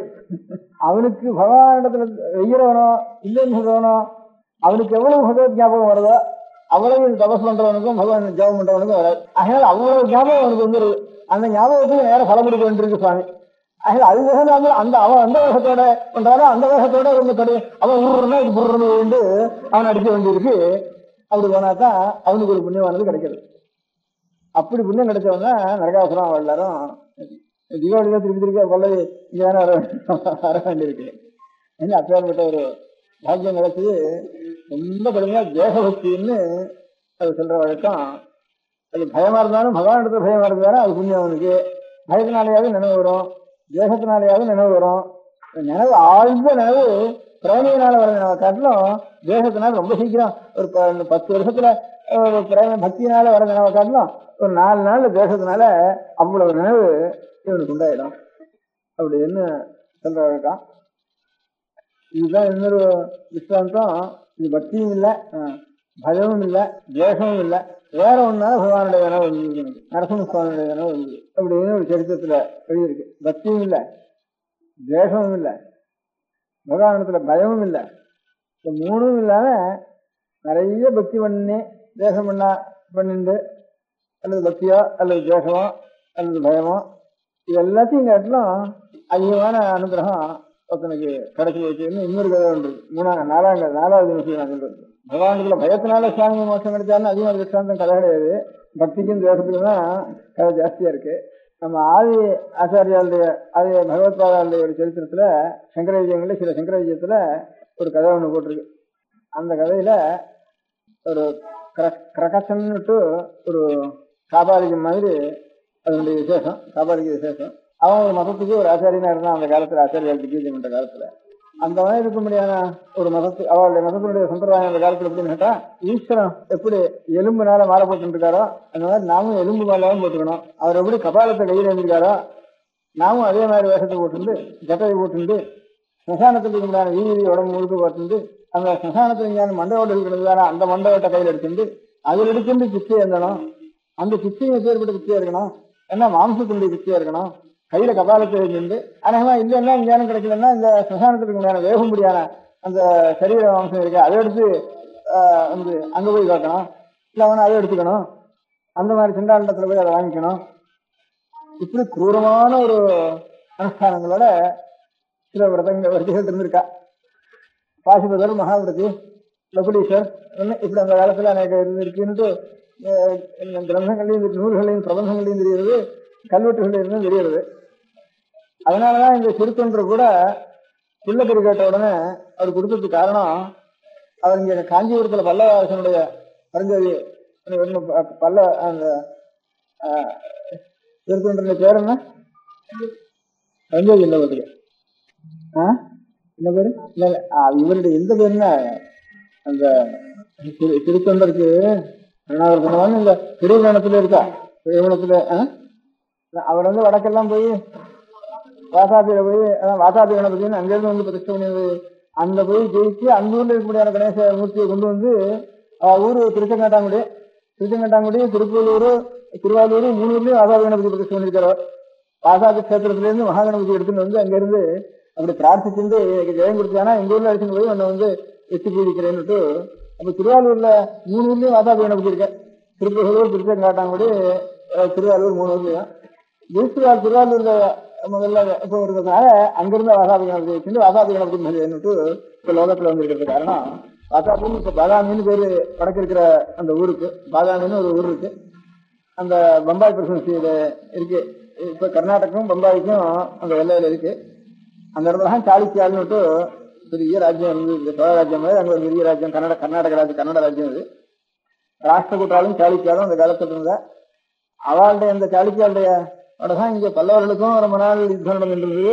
ஒவ்வொரு தலைவர்களும் யுத்தம் நடக்கும், ஒன்னே கல்யாணம் நடக்கும், ஒன்னே உறவாளி நடக்குதா, ஒன்னே யுத்தம் நடக்கும். இப்படியே பல்லவாள் ராஜ்யம் நடக்குது. பல்லவாளுக்கு அப்புறம் சோழ ராஜ்யம் வந்ததுக்கு அப்புறம் அதே மாதிரி 500 வருஷம் வரைக்கும் இந்த சண்டையும் கல்யாணமும் விவாகஸ்த சமயோரையாவே சோகத்தைன்னுட்டு விவாகம் 2 சமமா இருக்கணும், அவளுக்கு தான் அழகா இருக்கணும்னுட்டு இந்த சாளுக்கியாளுக்கும் சோழாளுக்கும் சாளுக்கியாளுக்கும் பல்லவாளுக்கும் சண்டை நடந்துட்டு. பல்லவ ராஜ்யம் இருந்த காலத்துல திருச்சிரங்காட்டிலிருந்து சோழ நாட்டில இருந்து ஒரு சேனாதிபதி இங்க இவரிடத்துல வந்து பல்லவரசனிடத்துல வந்து அந்த யுத்தத்துல போயிருந்து அந்த ராஜ்யங்கள் எல்லாம் ஜெயிச்சு அங்கெல்லாம் அங்கிருந்து சுவாமி எல்லாம் எடுத்துன்னு வந்து இங்க எல்லாம் பிரதிஷ்டை பண்ணினார். தங்க ஊர்ல வந்து பிரதிஷ்டை பண்ணிட்டார் அவர் வாசாபி கணபதினு அதுக்கு பேரு. அவருக்கு காரணம் இந்த வடக்கெல்லாம் அவர் படையெடுத்து போற காலத்துல அங்க இந்த காபாலிகார மகாவர்த்திகள் ரொம்ப இப்போ கூட நான் கூட சில பேர் பார்த்திருக்கேன். ஒரே நிர்வாணமா உடம்பு முழுக்க வீடு செஞ்சு கடையப்படி எல்லாம் போட்டு சகானத்திலேயே வாசம் பண்ணிட்டு கையில சூழத்தை வச்சுட்டு அப்படிலாம் சில பேர் இருக்கா. பிரயாகையில அதாவது கங்கா தீரத்துல சில பேர் பார்த்திருக்கேன்னா அந்த மாதிரி இருக்கா. சகானத்திலேயே வாசம் பண்ணிட்டு ராத்திரி எல்லாம் ஞானம் பண்ணிட்டு அப்படி எழுதிருக்கேன். நீங்க பார்த்துக்கலாம் பெருகள் பார்த்துக்கீங்க. அந்த மாதிரி ஒரு வடக்கு போனத்துல அப்ப இன்னும் கொஞ்சம் கடுமையா இருந்திருக்கும் அந்த காலத்துல. அவர் இந்த வடக்கு போனத்துல இப்படிலாம் சில பேர் அதுலயும் ரொம்ப ஒரு மார்க்கம்னா அது நல்லவாக ரொம்ப நல்லவாக இருப்பது. அதை நம்பிட்டா அதுக்கப்புறம் இப்போ அது நமக்கு கொஞ்சம் கடுமையா நம்ம அனுஷ்டானத்துக்கோ ஆச்சாரத்துக்கோ தர்மசாஸ்திரத்துக்கோ அது கொஞ்சம் விரோதமா தோணினாலும் கூட அதை நம்பி அனுஷ்டானம் ஒவ்வொரு மதத்திலையும் அந்த மதத்திலேயே ஒரு நம்பிக்கையோட ஸ்ரத்தை அப்படின்னாலும் அதுவான ஒரு அப்படி நம்பினால் ரொம்ப பேர் இருப்பாங்க இல்லையா. அந்த மாதிரி அதுலயே நம்பிக்கை இருக்கும், ரொம்ப நல்லவாளையும் பெரியவாளையும் இருப்போம். அப்பேற்பட்ட வாழ்க்கை அநேக பேருக்கு பக்தி வந்து அவளை ஆச்சாரியாளா அடைஞ்சிருந்து அவளுக்கு அந்த சம்பிரதாயத்தை கொஞ்சம் வளர்த்து அப்படியே அநேக பேர் இருந்திருக்கான் ஒவ்வொரு காலத்திலையும். இப்போ புத்த மதம் இருந்தா அதை ஆதரிக்க ரொம்ப பேர் இருந்திருக்கா. புத்த சம்பிரதாயத்தை ஜெயின சம்பிரதாயத்தை ஆதரிக்கிறவா ரொம்ப பேர் இருந்திருக்கா. சாஸ்திர சம்பிரதாயத்தை ஆதரிக்கிறவா அநேக பேர் இருந்திருக்கா. இந்த மாதிரி இப்போ வீரசைவம் இருக்கு, அதானுசரிக்கவான பேர் இருந்திருக்கான்.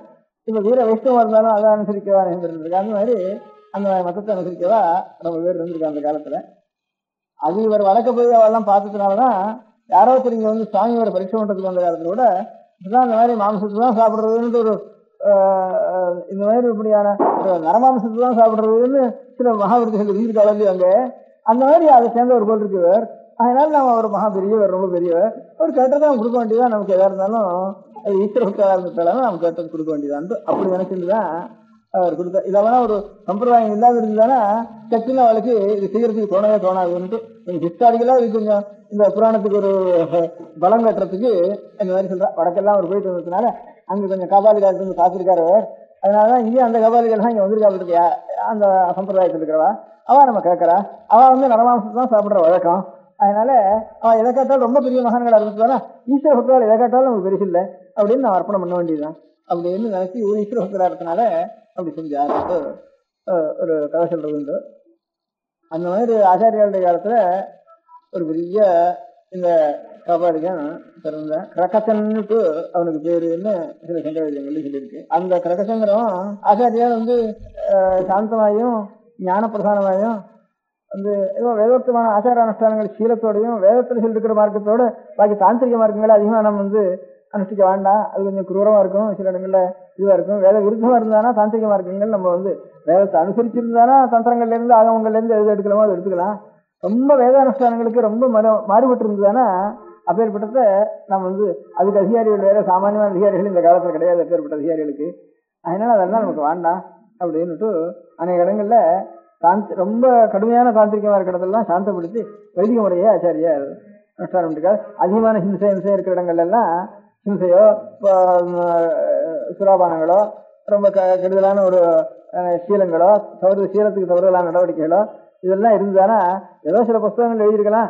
அது சில அதிகாரிகள் இங்கேயோ இருக்கலாம். அப்பேற்பட்ட அதிகாரிகள் எத்தனையோ இங்கேயோ போட்டியில் ஒருத்தர் அந்த அதிகாரிகளோட விஷயம் தெரியாம இது நல்லது, இது பிரத்யட்ச பலம் இதுல சீக்கிரம் கிடைச்சிடும்னு நினைச்சுட்டு ஆனா எங்க இதுல பிரவர்த்திக்கிறது சகஜமா இருக்கும் இந்த பாமதந்திரங்கள்ல. அதெல்லாம் கூடாதுப்பா நமக்கு. அந்த அந்த அதிகாரியா நாம் இருந்தா கூட அது பண்ணாததுனால தப்பு இல்லை. வேதத்துண்ட மார்க்கத்திலேயே நம்ம பண்ணதுனால நமக்கு ஒன்றும் கெடுதல் கிடையாது. அதனால குரூரமா இருக்கிறதுல இன்னும் நாம் கெட்டு போறதுதான் அதிக வழி இருக்கணும். நான் அனதிகாரியா இருந்து அந்த வழியில போனவானா நாம் இன்னும் கெட்டு போறதுக்கு தான் அது மார்க்கம். அதனால அதெல்லாம் நமக்கு வேண்டவே வேண்டாம். அது கொஞ்சம் கடுமையான வழி அது. அதனால அந்த வழிக்கெல்லாம் நம்ம போக வேண்டாம் அப்படின்னு ஆச்சாரியார் கொஞ்சம் வேதத்தினால விகிதமான மார்க்கம் எதுவோ வேதங்களையும் தர்ம நூல்களாலையும் சுதிஸ்மிதிகளில் சொல்லப்பட ஒரு மார்க்கத்தை அனுசரிச்சா போறோம். அதை அனுசரிச்சு ஈஸ்வரபக்தியை நாம் பண்ணிட்டு இருக்க வேண்டியதுதான் சரின்னுட்டு இதையே ஆச்சாரியார் கடைசியில இவ்வளவனுடைய பிரயோஜனம் என்ன கேட்டா அவனிடத்துல உண்மையான அன்பு நமக்கு இருக்குதுன்னா அவனுடைய சுரூபம் என்னதுன்னு தானா அவன் பிரகாசிக்கிறான். அவனுடைய சுரூபம் நம்மளையும் சாப்பிடுற சுரூபாக தான், நம்மளையும் உலகமெல்லாம் அவனுடைய சுரூபம் ஆகிட்டு தானே. நான்கிறது மாத்திரம் தனியாக ஒன்று இருப்பானே, இதையும் கரைச்சி விட்டு அவனை அகம்பாவம் இந்த அகங்காரத்தையும் ஈஸ்வர சுரூபத்தில் கரைச்சி விட்டுவானா அப்போ சிவ ஐக்கியம் வந்துடுறது. சிவன் வேற ஜீவன் வேறங்கிற ஒரு பேதம் இல்லாம இதுவும் சேர்ந்து கரைஞ்சி விடுறதுல அப்படிங்கிற ஒரு தத்துவத்துல தத்துவ திருஷ்டியில உண்மையில கடைசியில உனக்கு திருஷ்டி இருக்கணும். அந்த உண்மையை தவிர பாக்கி இந்த உபாசனையில அனுஷ்டானத்துல இது பிரதானமா வச்சிருந்து இதுக்காக வேதோக்தமான கர்மானுஷ்டானங்களையும் சீலங்களையும் கொண்டு கொஞ்சம் கோரமான காரியங்கள்லாம் செய்ய வேண்டாம்னுட்டு இந்த உபதேசங்களே ஆச்சாரியால் பண்ணிட்டே வந்ததுனால அவள் இந்த மாதிரி கொஞ்சம் கடுமையான தாந்திரிக மார்க்கங்களுக்கெல்லாம் வர வர வர கொஞ்சம் குறைவு ஏற்பட்டது ஆச்சாரியால் காலத்துல. அப்போ அந்த கசக்கு அவன் மதத்துக்கு ஆச்சாரியன் என்ன சொன்னாலும் ஜனங்கள் ஆச்சாரியால் சொல்றதா இவாளுக்கு மனசுக்கு நியாயமா படுறது, திருப்தியா படுறது. நம்முடைய ஒரு அனுஷ்டானங்கள்லாம் இந்த குருவமான இந்த மகாபாரதாதிகள் எல்லாம் ஜனங்களுக்கு வர வர வர இதுல நம்பிக்கை குறைஞ்சு போயிடுறது. இது என்ன பண்றதுக்கு வழி? இந்த ஆச்சாரியால தீர்த்துட்டா தான், சங்கராச்சாரியால தீர்த்துட்டா தான் நமக்கு ஆபத்து இல்லாம இருக்கும் அப்படின்னு நினைச்சிட்டு அவன் என்ன பண்ணினா சீக்கிரத்துக்கோ ராஜராஜாக்களோ எப்பவும் ஆச்சாரிய இடத்துல 6000 சிஷ்யர் ஷட்ஸ்து சிஷ்யானாம்னு எங்க திக்விஜயம் என்று போனாலும் 6000 சிஷ்யர் கூடவே போயிட்டு இருப்பாளாம். அவள் ராஜராஜாக்கள் முகன்னு பின்னோட பரிவாரங்களோட எங்க ஆச்சாரியா இருந்தாலும் பின்னோட எந்த காட்டில் இருந்தாலும் எந்த நதியில் இருந்தாலும் எந்த மலைக்கு போனாலும் கூடவே வந்துட்டு இருப்பா. இப்படி இருக்கிறப்ப இவாளை போய் நம்ம எப்படி சம்ஹாரம் பண்றதுன்னு முடியும். நம்மளால இவாளை சம்ஹாரம் முடியாதானா நம்ம மதம் பழைக்காது போல் இருக்கு. அதனால இவாளால் அடியோட போயிடும் போல் இருக்கே நம்ம மதம், நாமும் அந்த மதத்துக்கு ஆச்சாரியனா இருக்கோம் அப்படின்னு அவன் ரொம்ப புத்திசாலி. அதனால ஒரு யுக்தி ஒன்றும் பண்ணினான். தனியா ஆச்சாரியால் இடத்துல இருக்கிறப்போ பக்தன் மாதிரி வந்து ரொம்ப பக்தியோட பிரார்த்தனை பண்ணி நான் என்ன மதஸ்தான் உண்மையை சொல்லிட்டேன், நிஜமா சொல்லணும் அவள் இடத்துல என்ன மதஸ்தான். அதுக்காக நான் வந்து ஒரு கபாலி ஸ்வரூபமா இருக்க முடியாத ஒரு சாமியை நான் இந்த தாந்திரிகமான ஒரு மார்க்கத்தில் உபாசிச்சுட்டு அதுக்கு ரொம்ப நாளாக உபாசிச்சுட்டு இருக்கேன். அது பெரிய ஒரு ஹோமம் ஒன்று பண்ணிட்டு இருக்கேன். அவர் எனக்கு பிரத்யட்சமாக வரேன்னு சொல்லி சுப்பிரமணியத்தில் சொல்லியிருக்கார். இன்னும் ஒரு யஜ்ஞத்தை ஹோமத்தை பண்ணினியானா அந்த ஹோமத்துக்கு ஒரு நரபலி கொடுக்கணும். இந்த நரபலிங்கிறது ஒரு சிரஸை அறுத்து கொடுக்கணும். அதுக்கு ஹோமம் பண்ணணும். அந்த சிரஸை ஆறா இருக்கணும்னு கேட்டால் அஷ்டமாசித்தியோடு பெற்ற யோகியா இருக்கணும். இல்லை அஷ்டைஸ்வர சம்பந்தனான ஒரு சாம்ராஜ்ய பட்டாபிஷேகமான சக்கரவர்த்தியா இருக்கணும். சக்கரவர்த்தி இடத்துல போய் கேட்டோம்னா நினைக்கிறதுக்குள்ள எந்த அளவு விடும். அதனால தாங்களோ மகாபரோபகாரி, உங்களுக்கு தாங்கிற சரீராசிமானமே கிடையாது. அதனால இது பிரத்யட்சம் லோகம் முழுக்க தெரியும். அதனால எனக்கு என்னுடைய ஈஸ்வரன் என்னுடைய இஷ்ட தெய்வம் எனக்கு பிரத்யட்சம் இடத்துக்கு தங்களுக்கு கிருப்பை இருந்தானா இந்த சிரஸை நான் கேட்கறது அபசாரம் இருந்தாலும் தேவதா விஷயத்தினால கேட்கறதுனால நீங்க அதை அங்கீகரிப்பேன்னு நினைக்கிறேன். அதனால இந்த சிரஸை எனக்கு கொடுக்கணும்னுட்டு ஆச்சாரியாட்டத்தில் தனியா நமஸ்காரம் பண்ணி அவரோட ஒத்துரும் இல்லாத சமயத்துல இப்படியே ரொம்ப நாள் எதிர்பார்த்து பிரார்த்திச்சுட்டு அப்படி கேட்டான். நான் இது இந்த எலும்பு தலையில இதெல்லாம் ஒண்ணுக்கும் உபயோகம் இல்லைன்னு நினைச்சேன். ஒருத்தனுக்கு பெரிய லாபத்துக்கு உபயோகமா இது கிடைக்க முடியாத சந்தர்ப்பம் எனக்கு வந்துதா? என்னைக்கானு தானாவது உருண்டுதான் போறது, இங்கே கீழே போயிட போறது கொடுக்குறப்போ இப்போட பிரயோஜனத்தோட ஒண்ணு கிடைக்க முடியாத சந்தர்ப்பம் எனக்கு நேர்ந்துதா அப்படின்னு ஆச்சாரியால் ரொம்ப சந்தோஷப்பட்டு. ஆனா ஒரு சமாச்சாரம், நான் பேசிட்டு இருக்கிறப்போ நீ எதாவது எடுத்தியானா ஆள் வந்துருவா, உனக்கு ஒன்றும் காரியம் நடக்காது. அதுக்கு நான் ஒரு யுக்தி பண்றேன். அதனால இந்த சமயத்துல வா. அந்த சமயத்தில் நான் ஒத்துரும் இல்லாம அந்த சமயத்தில் நான் என்னுடைய சரீரத்தில் எடுத்துட்டு வரதுனா அப்பவும் நான் சமாதி நிஷ்டையில இருக்கேன். என்ன எனக்கும் கடைசி காலத்தில் இருக்கிறது முறைக்கு எதுக்கு இருந்தாலும் அஞ்சு காலத்துல சமாதி நிஷ்டையில் இருக்கணும்னு சாஸ்திரம். அந்த முறையில் நான் இருக்கேன். உனக்கும் வேற இடத்துலையும் வர வேண்டாம்னு சொல்லிடுறேன் அந்த சமயத்துல. அதனால நீ மாத்திரம் வா, அவன் வந்தா மாத்திரம் அவனை உள்ள அனுப்பின்னு சொல்றேன். ரகசியமா சேரு. அப்போ தனியா மறைச்சி வச்சுட்டு அந்த கத்தி எடுத்து என்னுடைய சிரத்தை எடுத்துட்டியானா அப்போ நீ எடுத்துட்டு உனக்கு ஒரு தேவதா பிரசாதம் எடுக்கிறது என் தலை என்னுடைய ஒரு மாம்சம் உபயோகப்படுறதுன்னா, ஒரு அஸ்தி எலும்பு உபயோகப்படுறதுன்னா, மண்டையோடு உபயோகப்படுறதுன்னா இதை காரணம் பெரிய காரியம் உண்டா. அந்த மண்டபத்தை வச்சுட்டு அப்புறம் நான் கபாலத்தை வச்சுட்டு நான் சஞ்சாரம் பண்றேன் அப்படின்னுட்டு சொன்னா ரொம்ப ஆனந்தம் அப்படின்னுட்டு இப்படி உபயோகப்படுறதானா எடுத்துக்கோப்பா அப்படின்னு சொல்லிட்டு போயிட்டா. அதே மாதிரி அவன் இவன் உட்காந்துருந்தா ஒரு நதி தீரத்துல ஒரு ஏகாந்த ஸ்தானத்துல உட்காந்துருந்த உடனே அவன் இங்க இருந்து கத்தி தலையை வெட்டுறதுக்கு ஆரம்பிச்சான். பக்கத்துல ஒரு நதி. ஆரம்பிச்ச சமயத்துல ஆச்சாரியாளுடைய சிஷ்யால முக்கியமா இருக்கிறவா பத்மபாதாச்சாரியாள்ட்டு முக்கியமான ஒரு சிஷ்யாவ. அவளுக்கு ஆச்சாரியாளுடைய பக்திக்கு ஈடே கிடையாது, அவ்வளவு பக்தி அவளுக்கு. அதனாலதான் பத்மபாதாள்னு பேர் வந்ததுக்கே காரணம் அவளுக்கு. அந்த பத்மபாதாள்னு பேர் வந்ததுக்கு காரணம் ஆச்சாரியால் ஒரு இடத்துல 2 பேர் ஸ்நானத்துக்கு போயிருந்தார் கங்கையில. ஒரு நாளைக்கு கங்கையில ஆச்சாரியால் இப்படியே என்னவோ நீங்கிறாவது ஸ்நானம் பண்றாவது முன்னிட்டு கங்கையோட அக்கறைக்கு போயிட்டான். வஸ்திரத்தை வச்சுட்டு இக்கரையில இருந்தா. அக்கறையில இருந்து ஜாடை காட்டி, அப்ப நான் ஸ்நானம் பண்ணிட்டேன், ஈரவத்தோட இருக்கேன், பத்மபாதா இங்க வா வேஷ்டி எடுத்துக்கிறாங்க. திடீர்னு நினைச்ச உடனே அது நதியோ மகாப்பிரவாகமா போறது. ஆச்சாரியால் வேடிக்கை ஆசக்தினால நீஞ்சின்னு போற மாதிரி இப்படியே போயிட்டா. ஈரத்தோட இருக்கேன், சட்டுன்னு வஸ்திரத்தை எடுத்துட்டு வரேன். இதே வஸ்திரம் நனைஞ்சு போயிடாதா, நீஞ்ச முடியுமா? நீஞ்சி வரதானாலும் சரி, நீஞ்சக்கூடிய இடமா இல்லை. ஆச்சாரியால் இப்படியோ வேடிக்கையா போயிட்டா, ஒரு சித்தினால போயிட்டாவா. உடனே அதெல்லாம் ஒண்ணுமே யோசிக்கல, கூப்பிட்டாலும் இல்லையா சரின்னு ஜலத்துல இது கரை இடம் ஜலம் இதெல்லாம் நினைக்காம சட்டுன்னு கரையில் நடக்கிற மாதிரி விட்டு ஓடுறதுக்கு ஆரம்பிச்சு ஆச்சாரியா பத்மபாதாச்சாரியால் மடி எடுத்துட்டு ஓடின உடனே இப்ப ஏற்பட்ட ஒரு குருபக்திய, இது நதியா இது கங்கையா அந்த நினைவே இல்லை. அங்க இருந்து ஆச்சாரியால் கூப்பிட்டாலே போக வேண்டியது அந்த ஞாபகத்தோட போனான். அப்புறம் இவ்வளவு பக்தியோட போறாருன்னுட்டு கங்காதேவி ஒவ்வொரு தாமர புஷ்பத்தை காலில் வச்சு வச்சு வச்சு வச்சு கிட்டு ஒரு தாமர புஷ்பம் இருக்கிற மாதிரி இருந்து அப்படியே கொண்டு அங்கே கொண்டு சேர்த்துட்டுன்னு அதான் பத்மபாதாள்னு அவளுக்கு ஆச்சாரிய பக்திக்காகவே அந்த பேர் ஏற்பட்டவன். அந்த பத்மபாதாச்சாரியார் அங்க இருந்துட்டு இருந்த ஸ்நானம் பண்ணிட்டு இருந்த. ஸ்நானம் பண்ண உடனே அவளுக்கு இதெல்லாம் தெரியாது, இந்த சமாச்சாரம். இவன் இந்த மாதிரி கத்தி எடுத்துட்டு ஆச்சாரியால் தனியா அவள் ரெண்டு பேசிண்டு இந்த மாதிரி உக்குமுத்து பண்ணிட்டு இந்த மாதிரி ஆச்சாரியாளுடைய ஒரு சரீரம் இதோட போயிட போறது லட்சணத்தோடன்னுட்டு ஒருத்தருக்கும் தெரியாது, அவருக்கும் தெரியாது. என்னமோ ஒரு ஆவேசம் வந்து அவருக்கு ஒரு ஆவேசம் வந்த உடனே அங்கிருந்து ஹோர்னு ஒரு சத்தம் போட்டு அங்கிருந்து ஓடி வந்தாருங்க. இவன் கத்தி எடுத்து போட போற சமயத்துல திடீர்னு வந்தா அவன் அப்படியே கிழிச்ச. இதனால கிழிச்சா அந்த சமாச்சாரம் தெரியாது. அப்படியே கிழிச்சு கீழே கிடக்கான். கத்தி கையில இருக்கு. அவனுடைய ஹிருதயம் அப்படியே ஹிரண்யகசிபு கிழிச்ச மாதிரி அப்படி கிழிச்சு கீழே கிடக்கான். இந்த கீழே கடந்துட்டு ஹான்னு அட்டகாசம் பண்ணிட்டு இருந்துட்டு இருக்கா. அந்த சமயத்துல ஒரே அட்டகாசம் நரசிம்மனுடைய அட்டகாசம் நடந்துட்டு. அப்போ ஆச்சாரியால் சமாதியெல்லாம் உட்காந்துருக்காங்க. இந்த நினைவே இல்லாம இருக்கணும். இப்பேற்பட்ட ஒரு பகவானுடைய ஆவேச அட்டகாசம் கேட்ட உடனே ஆச்சாரியாளுக்கு விழிப்பு வந்துச்சு. விழிப்பு வந்த உடனே இது ஆடுறா இருக்கான்னா இவன் கிழிச்சு கிடக்கான், கத்திய தூக்கி கிடக்கான். இது பத்மபாதாச்சாரியார் வந்து ஒரு அட்டகாசம் பண்ணிட்டு தன்னுடைய நினைவு இல்லாம இப்படி இருக்கேன். இது என்னடா அது, என்ன சமாச்சாரம் ஒன்றும் தெரியுதுன்ட்டு சதி சுவாமி நரசிம்மனுடைய ஒரு ஆவிர்வாவம் இங்கே ஏற்பட்டுருக்கான்னு உடனே ஸ்தோத்திரம் பண்ணி ஸ்தோத்திரம் பண்ணி உடனே சாந்தப்படுத்தி என்ன பண்ணிவிட்டேன். சரி, அவருக்கு ஒன்றும் தெரியல, இப்படி ஒரு இது கீழ்ச்சி எடுத்து உடனே சொன்னே வந்த உடனே சாந்தமான உடனே நமஸ்காரம் பண்ணி ஆச்சாரியன், என்னடா அது, என்ன சமாச்சாரம், என்ன நீ பண்ணி, எனக்கு ஒன்றும் தெரியலையே, நான் இதுல என்ன நதியில வந்து ஸ்நானம் பண்ணிட்டு இருந்தேன், எனக்கு ஒன்றும் தெரியல, இங்கே பார்க்குறேன் இந்த மாதிரி எல்லாம் கிடக்கு, எனக்கு ஒன்றும் தெரியல அப்படின்னு.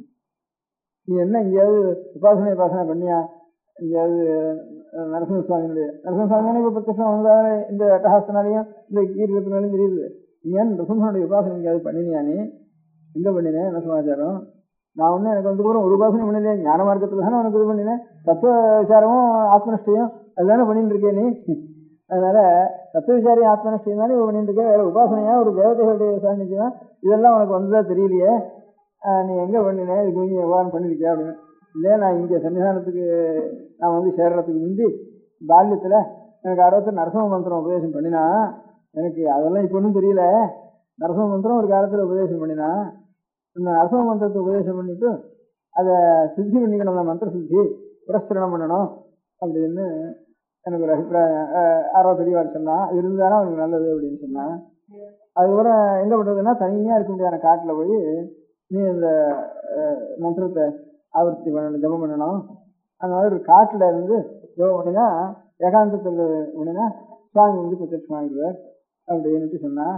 அதுக்கு மேலே நான் வந்து ஒரு மலைக்கு போனேன். இந்த அகோபலம்ங்கிற மலையான இல்லை, இந்த அகோபலம் நரசிம்மன் இருக்க மலை, அந்த மலையாக இருந்தாலும் இருக்கும்.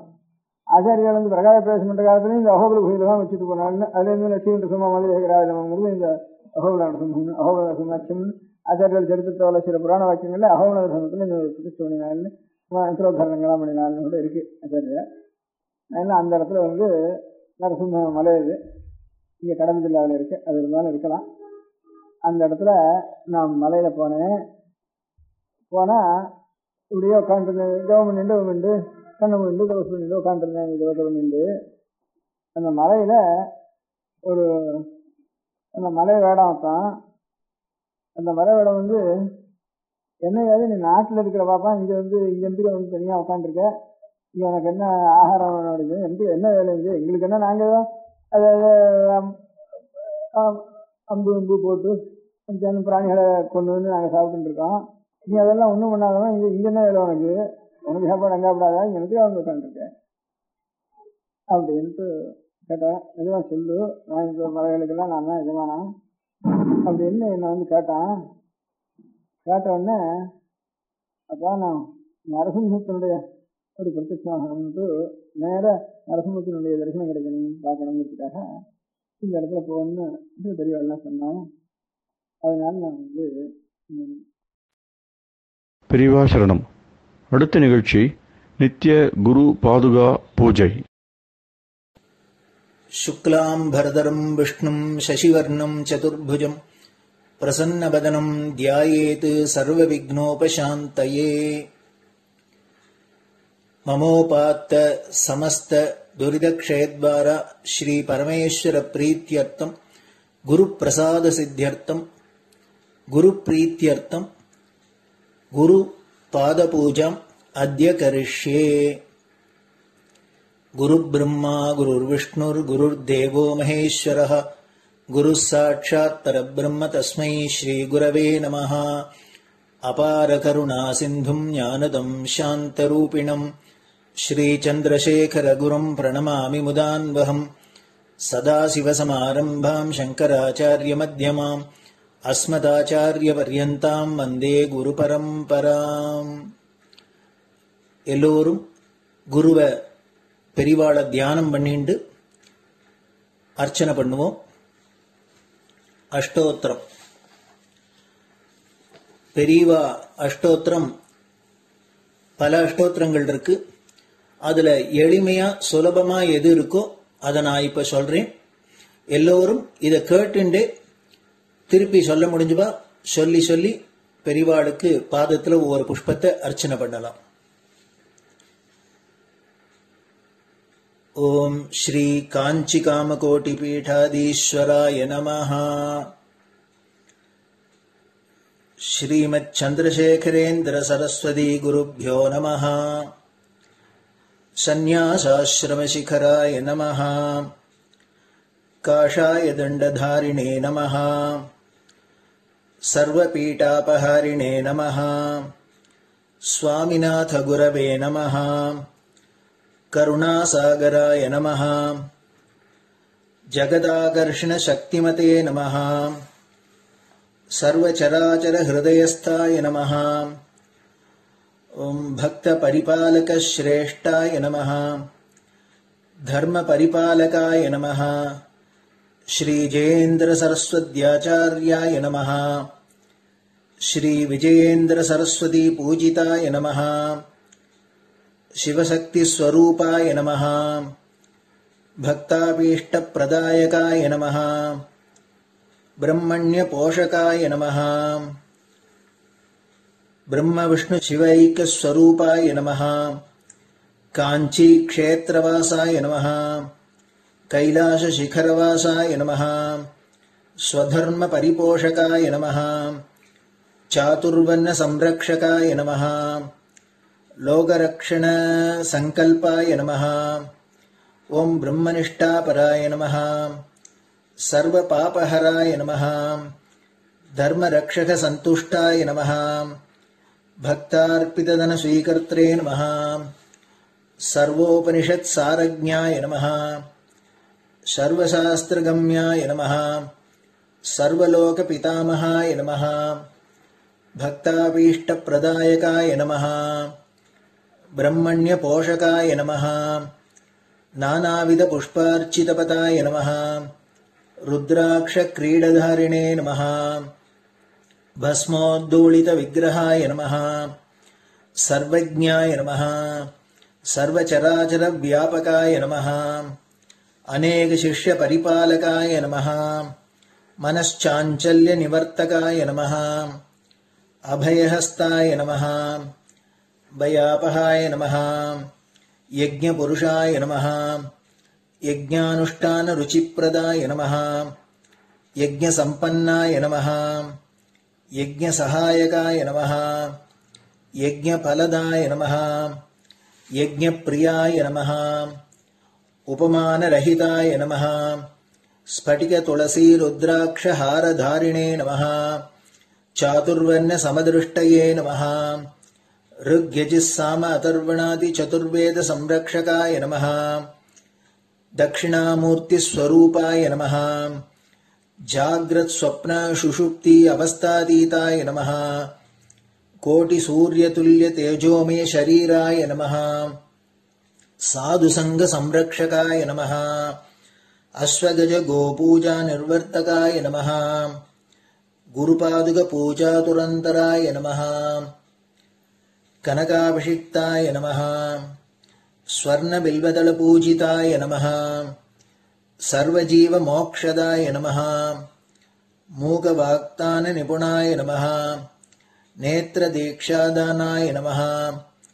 द्वादशलिंग स्थापकाय नमः. गानरसप्रियाय नमः. ब्रह्मज्ञानोपदेशकाय नमः. सकलकलासिद्धिताय नमः. चातुर्वण्यपूजिताय नमः. अनेकभाषा संभाषण कोविताय नमः. अष्टसिद्धिप्रदायकाय नमः. ओम श्री शारदामठ सुस्थिताय नमः. नित्यान्नदान सुप्रीताय नमः. प्रार्थना मात्र सुलभाय नमः. पादयात्रा प्रियाय नमः. नानाविध मतपंडिताय नमः. श्रुति स्मृति पुराणज्ञाय नमः. देव यक्ष किन्नर किंपुरुष पूज्याय नमः. श्रवणानंदकर कीर्तये नमः. दर्शनानंदाय नमः. अद्वैतानंद भरिताय नमः.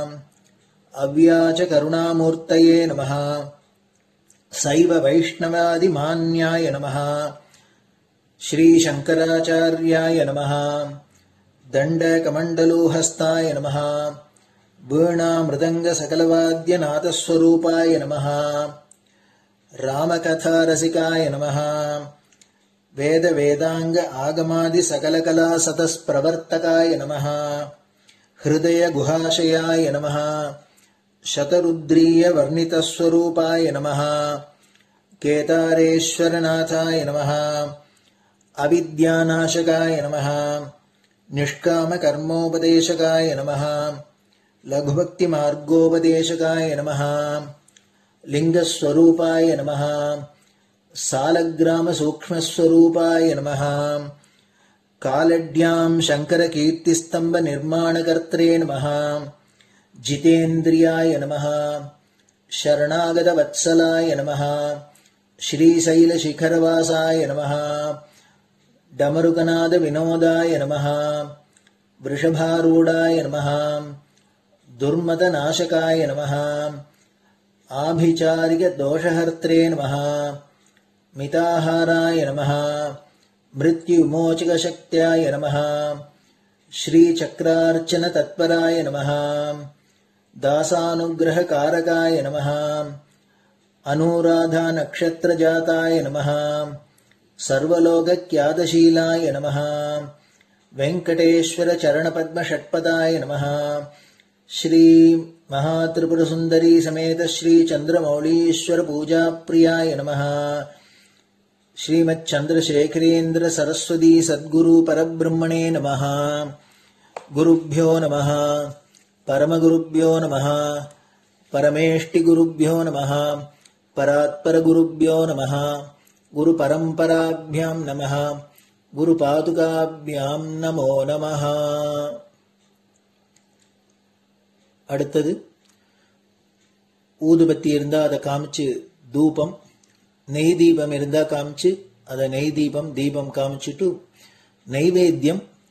நைவேத்தியம் வெத்தலைப்பாக்கு பழம் இதுலேருந்து ஆரம்பிச்சு அவளுக்கு எது சௌரியமோ அதுபடி நைவேத்தியம் பண்ணலாம். அதுக்கு அடுத்தது கற்பூர ஹாரத்தி பண்ணி எல்லோரும் பிரதட்சிண நமஸ்காரம் பண்ணி பெரியவாள்கிட்ட பிரார்த்தனை பண்ணிண்டு எல்லோரும் க்ஷேமமா இருக்கணும், லோகம் பரம மங்களமா சௌக்கியமா இருக்கணும், எல்லோரும் வியாதி வெக்க இல்லாத ஆயுராரோக்கிய ஐஸ்வர்யத்தோட சாந்தம் அமைதியோட ஞான வைராக்கியத்தோட எல்லோரும் நல்லவர்களாயிருந்து நன்மையை அடையணும்னு பிரார்த்தனை பண்ணி இந்த பூஜையை தினம் செய்யலாம். குரு பிரம்மா குருர் விஷ்ணுர் குருர் தேவோ மகேஸ்வரः குரு சாட்சாத் பரபிரம்ம தஸ்மை ஸ்ரீ குரவே நமः. அபார கருணா சிந்தும் ஞானதம் சாந்தரூபிணம் ஸ்ரீச்சந்திரசேகர குரும் பிரணமாமி முதான்வகம். சதாசிவசமாரம்பாம் சங்கராச்சாரிய மத்யமாம் அஸ்மதாச்சாரிய பர்யந்தாம் வந்தே குரு பரம்பராம். குரு பாத பூஜை நிறைவடைஞ்சது. பெரியவா சரணம். திருச்சிற்றம்பலம். நிலை பெறுமாறு எண்ணுதியேல் நெஞ்சே நீவா நித்தலும் எம்பிரானுடைய கோயில் புக்கு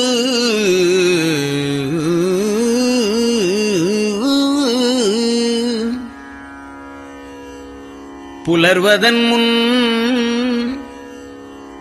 அலகிட்டு மெழுக்குமிட்டு பூமாலை புனைந்து ஏத்தி புகழ்ந்து பாடி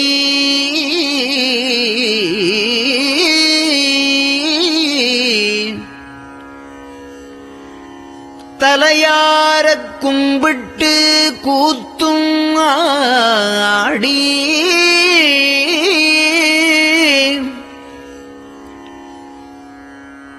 சங்கரா ஜய போற்றி போற்றி என்றும்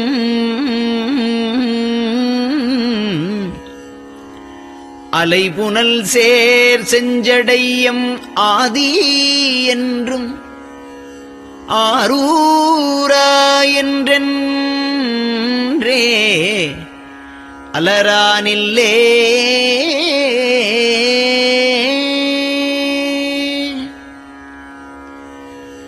தந்தது உந்தன்னை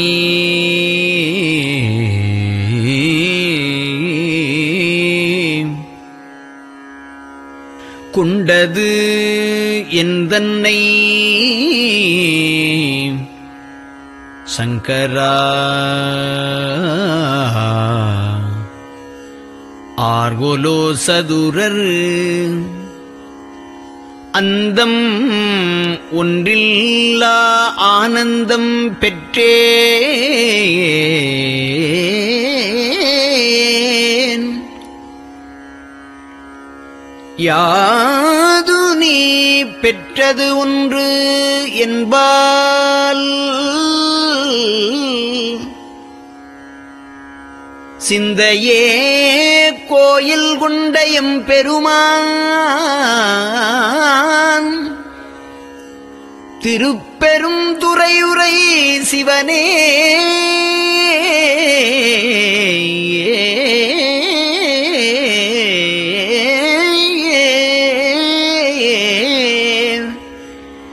எந்த ஈசா உடல் இடம் கொண்டாய் யான் இதற்கு இலன் ஓர் கைமாறே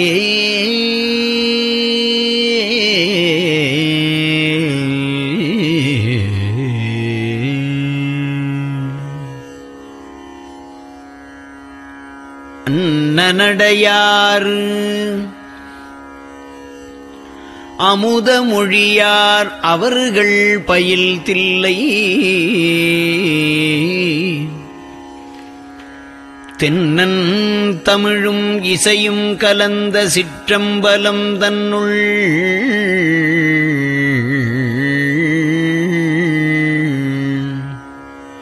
பொன்னும் மணியும் நிறந்த தலத்து புலித்தோல் பியர்க்கிட்டு மின்னின் இடையாள் உமையாள் காண விகிர்தன் ஆடுமே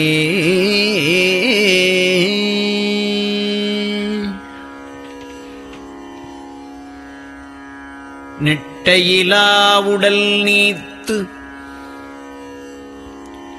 என்னை ஆண்ட நிகரிலா வண்ணங்களும்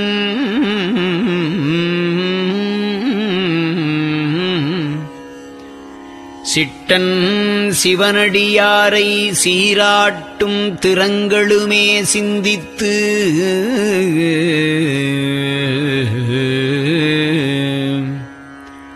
அட்டமூர்த்திக்கு என் அகம் நெகவூரும் அமிழ்தனுக்கு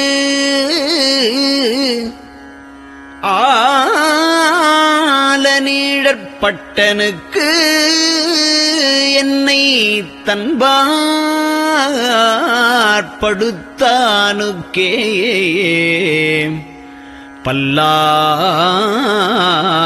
பல்லாண்டு குருதுமே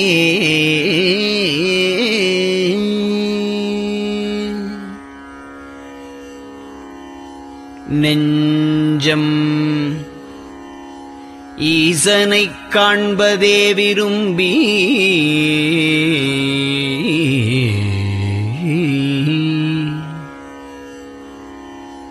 நிரந்தரம் திருவாக்கினில் நிகழ்வது அஞ்செழுத்துமே ஆக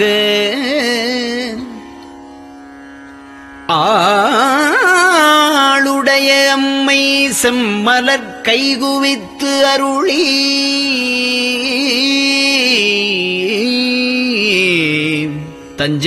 தஞ்சமாகி அரும் தவம் புரிய தரிப்பரே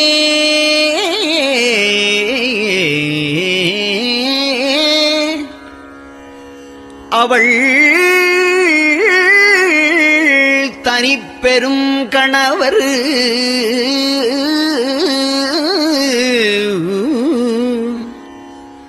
வஞ்சம் நீக்கிய மாவின் மூலத்து வந்து தோன்றினார் மலைமகள் காண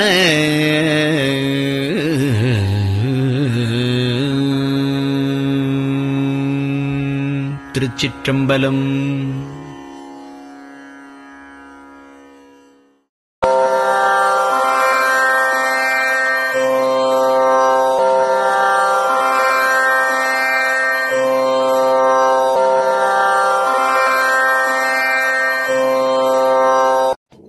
பெரியவா சரணம். பெரியவா வானொலியின் காலை நிகழ்ச்சிகள் இத்துடன் நிறைவடைகின்றன. எமது அடுத்த ஒளிபரப்பு இன்று மாலை இந்திய நேரப்படி 6 மணிக்கு துவங்கும். பெரியவா சரணம்.